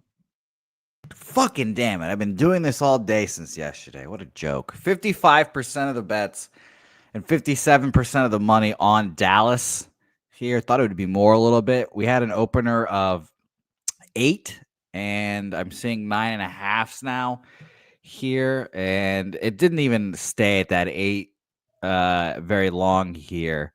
8.5, 9, quickly up to 9.5, but down to 9 again here. So I'm fascinated on the spot. I admittedly think it's going to be interesting to see how the Mavericks bounce back after an emotional Clay day and all that stuff. Yeah, Ava looking at the under 232. Saturate says Mavs get right spot. I didn't psychologically, it didn't feel like that to me breaking down the game. In fact, I kind of had to pull myself off of wanting the Jazz. The Mavs coming off their third straight loss, 121-17 at Golden State on Tuesday. You know, they turned the ball over 18 times in Clay's return to the Chase Center. It was a very emotional game. And now you go to Utah. So then part of me was what kept me off of Utah here is there's not 8 other games on the schedule. Will Dallas want to show out as this being the lone game on the schedule? Yeah. So that got me off of Utah. Clay was 7-17 from the field, 6-12 from 3 for 22 points in the loss. Luka went for 31 and Kyrie went for 21, and the 3 combined for 11 turnovers. Now Luka's listed as probable due to the right knee contusion. PJ Washington listed as doubtful. That was last night, so I'm sure he's probably just listed as out now. Washington, PJ's missed 4 straight games due to that right knee sprain, and you can tell, it's a drop when he's not on the court. The Jazz coming off their second loss in 3 games, a 121-12 setback at home to the Suns on Tuesday. Now, that was a Suns team playing without Kevin Durant. So they just looked bad. There's no getting around it. Collins led Utah with 29 and 10. Filipowski scored 18. Lauri Markkanen 17, and Jordan Clarkson 16 and 8. It was funny when I was looking at this team and kind of setting up how I saw the game. That second unit of Utah with PJ Washington out, so you're taking a bench player and starting him for that is better than Dallas's. And I know that sounds nuts. I would agree with you, though. But so then that second quarter, when the Jazz come in, that's when they've looked pretty good, is going to the bench. Filipowski coming in, depending on whether Clarkson they're starting or not.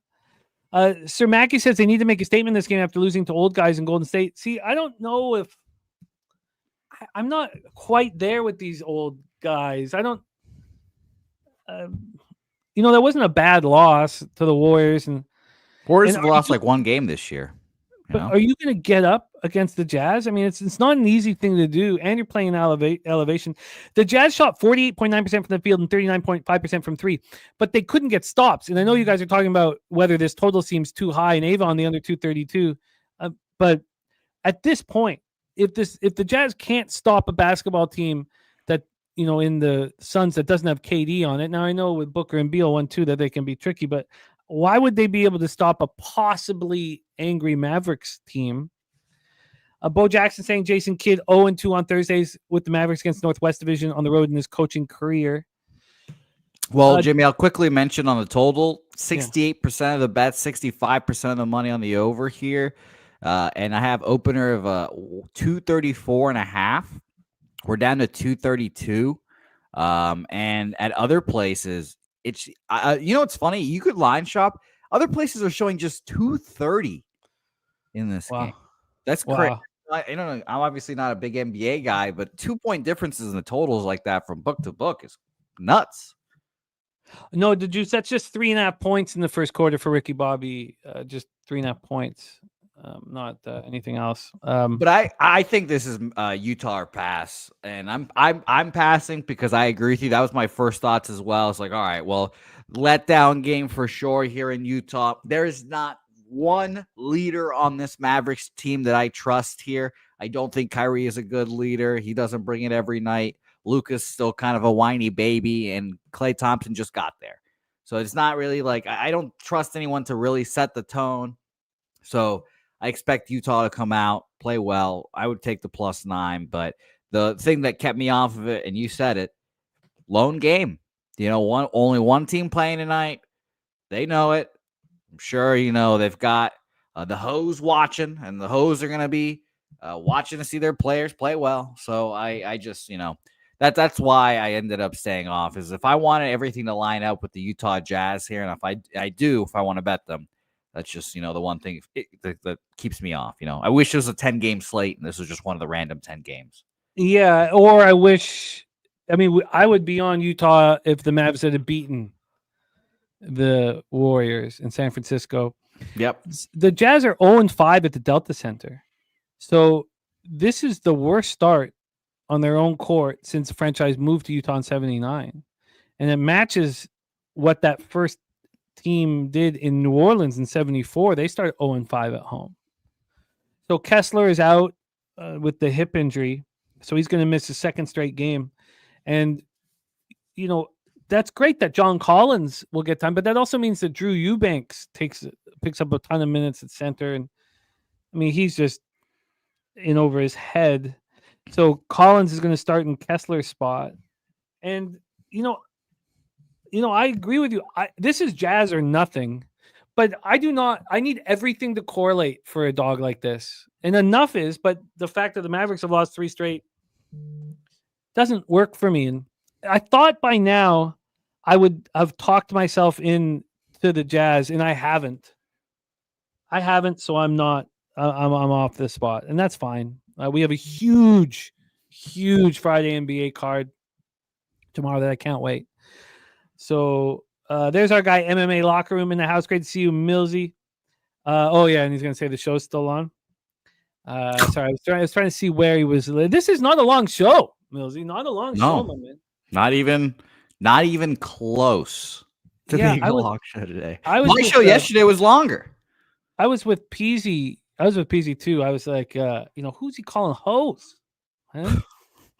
Whoever might be out there, you got your women, your men, whoever we like out there. You got to watch, one game, whatever. To give you an idea of the differences between Jose and I here for you, JPZ, I was sent a message from the Skunt Blaster.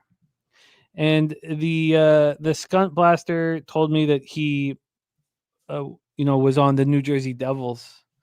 And so I replied in a similar fashion to Jose, but I said, you're definitely on the sharp side. I'm on the Panthers with the squares and whores. So it's a little different than hose, but there's differences between us. Speaking of Skunt Blaster, by the way, you're going to love to hear this, Jimmy. You're going to love to hear this. Skunt Blaster is about to rise in your estimation in your head. I won a high school football state championship at the UNI Dome. Iowa 2012 2A state championship. Your boy was an all-state D-end and O lineman. Here comes Jimmy to investigate your career now, Skunt. No, I've already done it. I saw the picture on Skunt. I saw the picture on Skunt's Twitter handle. I always do. I don't do dig into these guys. I got to decide whether you want to be messaging back and forth, and I did. I dove into our guy, the Skunt Blaster, and decided yes, I want to be. I didn't know that. I admittedly I don't do my research before messaging people back and forth, so I guess I should. I do. I think it's important. All right, let's review all action here. And Fedotov confirmed for the Flyers. Rem, I've got to sit with that. I've just got to go over his last. I've just got to go with the last couple games of the Phantoms, so I'm ready to. JP says, what's the difference between whores and sleuts? Sleuts you want to hang out with, man. Sleuts are God's gift to life. I mean, we wouldn't be here. I think you pay for whores. The sleuts are there. Sleuts are who you want. Sleuts is. Oh God, I miss those days. I miss those days opening up all my shows, calling out sleuts. Let's go over all action here. We gave a best bet to Chang Kim. It was East Carolina, team total over 38.5 from Bobano.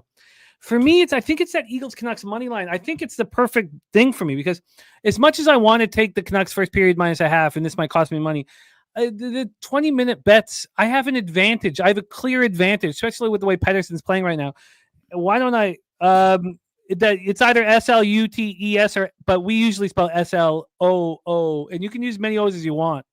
Yeah, TF. because you really have to the sleuts, you know. you really By gotta the way, I was just imagining. I can imagine it now. Like 20-year-old Jimmy, you go up there to Yucks. You have the mic. You call out the sleuts, and then that's just you setting them up for later. That's just you setting them up so you can talk to them later and bring them home. Come on. Yeah. Oh yeah, I used to open all my shows with that stupid pointing thing. It's stupid. No, not that pointing thing. I would say, just to get this show started, I'd like to sit back and I'd like to, how did I say? I don't forget how it cost me so long, but close my eyes and imagine two people having sex. So I will go with, and I'd pick I'll go with you and you. Every single show started like that. The problem was you would have to pick a real hot girl in the audience. If you didn't pick if you picked a nasty chick, she would wait for you. You learned right away that you have to pick the hottest girl, or Did you learn? Was there like a trial and error for this? Oh yeah. I did a couple of nasty chicks. They were always just waiting for me, and then I was like, "Oh, this is a terrible, terrible mistake. This is a blunder of." See, that's what you gotta learn. You gotta grow. That's part of the growth right there. It was. So I think I got to decide whether Eagles Canucks money line is what I want to add, and I think it is. Or the Canucks first period. I'll decide that on my own. BJ gave us Philadelphia Eagles money line for 5 units. Slatsy on Wild -1.5. Wild team total over 3.5, and Kaprizov over 1.5 points. I've got to sit around and study this Philadelphia spot here. I got an hour and 23 minutes till our next show, so I'll do that.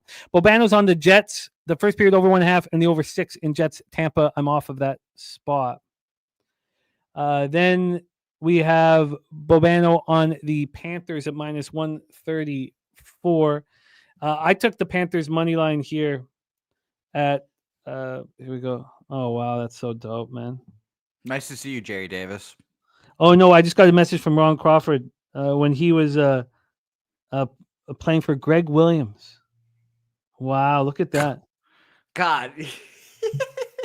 Look at that. If you played a sport, send it to Jimmy because he wants to see that. I'll send you some of my baseball pictures. No, I'll pass on that. Jerry Davis, it is great to see you, my man. And Jay Vegas on Draisaitl to score at +135. So, look, we got the good news here for the Panthers that it's not Markstrom in net, which is helpful. Lines moved heavily in their direction. Bobano's on the Rangers first period -0.5 at even money. Bobano's on the Blues at +146 and the over 5.5. I hope he catches it. I wanted to move on it. But again, Sabres don't have their best player. And it's game 2 that I want to bet against that team without their best player, not game 1. And I studied this game for way too long and leave without any action, but it is what it is. I have hit 6 straight in NHL, 9 to 10, but still climbing out of that horrific hole. I just can't understand why people say, I'm digging myself out of this hole. What the hell are you talking about? If you're digging, you're just going deeper. And I watch people say that all the time. You climb out of holes. You don't dig yourself out of holes. It's the dumbest shit I ever heard. It's like when someone says and my dad used to hate this so much growing up, when someone would say, I'm going to give 110%. What do you play make-believe? Is that what you're doing? So more than 100. Don't tell me about just talk stupid. That's what it is. Things that a pet peeve of Jimmy's is misusing the English language. Everyone, you just remember that it is a Jimmy pet peeve, and he acquired that seemingly from his father.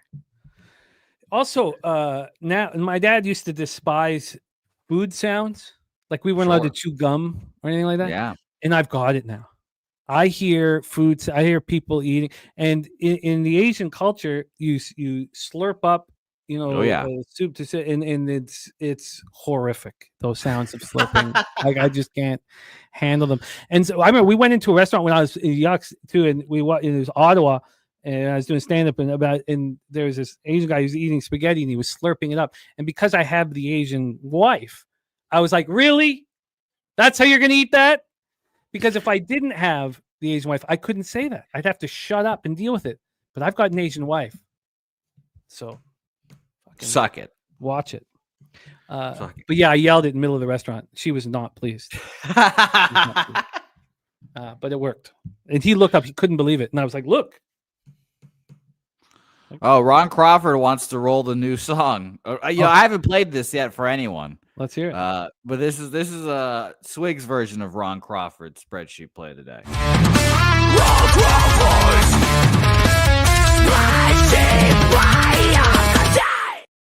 This is perfect. That's what we've been looking for. You know, when I look at Ron, that's not what I imagine. It doesn't. It bothers me a bit, Jerry. But everybody makes that mistake, and that was perfect. I mean, why do we have to wait so long for that? No, it's big. It's there. It's there. Let me again. I want to hear it again. Oh God! Shout out to Ron.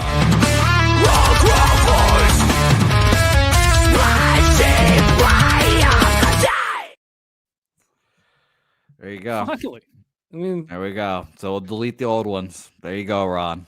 Bobano's on the Stars, team total over 3.5 at +110. We're both on the Wild. I'm on the puck line. He's on the team total over 3.5. You know, the puck line cuts a little bit of the vig out. I'm going to add Preds first period to my card. Bobano's on the Preds at +156. Now, Nate says we need a new graphic now. Yeah, Ron, can you send me a picture of you just wearing eyeliner and, you know, maybe some like kiss, you know? I'm on the Canucks -1, and I love it. I love it. We're going to smash Horvat in the mouth, and Dakota Joshua's back, and I just love it. Bobano on the over 5.5. He's also on the draw +370. Bobano is on the over 5.5 in Chicago, Seattle. I'm on the Kraken -1 +103, and I really like it. So there we go. In NFL here, Skunt Blaster on the winning margin 1-6 for the Eagles at +300. Lamont Williams max bet on the over 49.5. We saw cappers on either side of the over and the under. Justin McKelvey on the over 52.5 receiving yards for Devonta Smith. Dave Redling tying the Eagles, Rangers, and Mavs moneyline parlays together. I think I want the 60 minutes. I don't want to mess with the 20 minutes. I don't, if it's 1-1, I don't want to take a loss there because I'm going to win that. So I've decided not to take the Canucks first period, to take the Eagles Canucks moneyline parlay. Sweaty Butcher is on the under 48.5. That's also the prime cut here. Prime cut. I'm on the Eagles -3, -118. It's -4 now. I love it. I'm on the Commanders team total under 22.5. I really like it. I mean, this total's gone up a point, and with juice, and the Commanders team total under has dropped a little bit. So I like it. I probably should have bet it now. But I guess what am I saying now? It's dropped 6 cents. So I got it at the right time. Eagles -3 for Troy, and he's tied Eagles with the Dolphins money line parlay -101. Eagles Lions -129. Bobano's on the Commanders +4.5 -112. Yeah, I should have been on the North Dakota first half. It sucks, Mally Miles, starting out the day, leaving money on the table. It just makes me want to smash something. And saturated liking that under full game here as well. Bobano on the Eagles team total over 26.5. I honestly don't think it'll take 26.5 points to win or to cover even. But we'll see how that bangs out. Then in college football, Bobano on East Carolina -14, -118. The over 62 at -118. East Carolina team total over 38.5, -115. Honestly, if it wasn't Caton Hauser changing everything, I would take Tulsa to bounce back, maybe first half, but I'm not going to do that. But that takes me off East Carolina, which is fine. Then Dan Kelly telling us to take the Cavs team total over 120.5 tomorrow. And Morgan Spooner on South Carolina State +6.5, Arizona State +5.5. I'm going to join him on Arizona State, and that's the taint play today as well. And he's also on North Dakota +6, which looks great here. Also on the money line. Billy Friedrich on Lindenwood, and I think I joined him. Bobano on the over 148.5 and Lindenwood +1.5. Bobano on Northern Iowa +8.5 and the over 51.5. I'm going to be on Northern Iowa first half. Bobano on Chattanooga -11.5. I doubled up on Chattanooga last night. Well, I had to wait for the first half to come out this morning, but first half and full game. Bobano on the +12.5 for the Salukis and the over 160 in Southern Illinois, Oklahoma State. Stayed off Northern Colorado, South Dakota State. I'm going to move on Arizona State here. LSU, Kansas State, he stayed off, and Bobano stayed off Grand Canyon, Arizona State as well. But Kent Davis did move on that under 149.5. I'm going to move on Corpus Christi here. Bobano moved on Cal Poly and Pacific. And I'm going to stay off the basketball game here. I guess live. Let's say live during our show tonight in NFL. If the Mavericks get up 15 or 20 early in that first quarter, if they smash and grab the first quarter, I like Utah's second unit, and I'll be interested in moving on them then. But that is our show for today. We got a monster day. In an hour and 14 minutes, we have the Cappers contest. Then at 7:20 p.m., we have Eagles Commanders. I can't wait for that. Even though I'm going to keep it easy on the sauce, we have a huge day of capping tomorrow. I'll get back on the drink heavy on Sunday. Then we also have 2 huge videos that you guys must watch. We have Talking Hands, Tyson Paul breakdown. That's our spotlight video right now. Probably will be close up to the fight. Then we'll switch it back over to the Locker Room Podcast, which is the #1 show on the channel for UFC 309. That, my friends, is our show for today. Thank you guys so much in the chat. Ronnie Lofton, Swiggy says NFL Cappers Contest Week 11 is live. I'll be using, I guess the Eagles are maybe a full, maybe it's too much for the Eagles now. I like them at 3, but I'm so bullish. Why am I? I'll figure that out. Bo Jackson, Billy Friedrich on Mavs first half, Mally Mal. Great to have Jerry Davis back in business. Kelly McKinnis. Oh, of course we're racing. What am I talking about? We have yeah. I have the horses. Yeah, I've got them ready. Sorry. Okay, beautiful. Of course we're racing. My bad. Chase J, Sir Mackey, Billy Friedrich, Saturated, Ronnie Crawford. Thank you guys for rocking with us. Morgan Spooner, Rem Most, Red Girl in the house, Nasty Nate. What a great group. Justin McKelvey. Thank you guys. Kelly McKinnis, Jim Dewigger. Great group. Thank you guys for rocking with us. And let's have this, for me, be the start of just a monster week. We've been running real nice, and we need more money. We're about to race for $50. How many gold members do we have, Jose? 83 members all racing here, so it's going to be very exciting. By the way, Jimmy, I'll mention really quickly, this very weekend, the Alamo Card Show is happening. Oh, yes. Of course. Saturday, Sunday. For whatever reason, I thought it was Friday, Saturday, forever. But it's Saturday, Sunday. Mm-hmm. So that'll be a whole lot of fun. I'll be there all day Saturday. And Jimmy, this is going to be the first time. If I win this horse race, Jimmy, I'm not putting it back. I'm going to take that $50. I'm going to go buy some goddamn sports cards on Saturday. So good luck to everyone. But I hope I win this race because I have sports cards to buy, God damn it. And we're off and racing here in beautiful San Antonio. Helga in the lead there, or should I say in the mix. E. Burke, Ricky Bobby, Joseph Thompson, Zoe Fay all up here racing. The horses are feeling good about themselves today.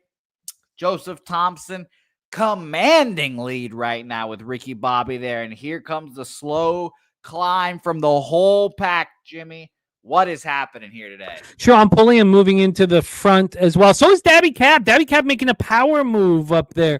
Here comes Skunt Blaster, Sweaty Butcher, the new Quirker making a power move, and Ken Wood as well. Who is going to tell Jose Bouquet trying to get involved? Jimmy the Bag made a move but fell backwards. Who's going to make this late run? Here comes Saturated out the outside. Saturated moving with Thunder and C-Mac. Saturated and C-Mac trying to come up. So it's the Sweaty Butcher. Sean Pulliam trying to find the wire. Can he get there? Saturated says, no, sir. Oh, Rod Zawacki usurped him on the inside. Wow. Thievery. And Rod Zawacki won about 2 weeks ago. It's Rod Zawacki's second victory here on Pub Sports Radio's grass. Yeah, Rod won the turkeys. Yeah, he did. Yeah, I remember that. Rod won the turkey. So congratulations. An acclaimed horse jockey now, as well as turkey grower. I don't know. Caretaker. I don't know what the right word is there. But congratulations to you, Rod, Sharon, Saturated in third. I thought I had a chance there. I got excited for a half second. Wow. I can't even believe Saturated didn't even come second there. Sean usurped him there into third place. $50 richer is Rod Zawacki. Shout out to our guy, Rod Zawacki. And shout out to all of you guys.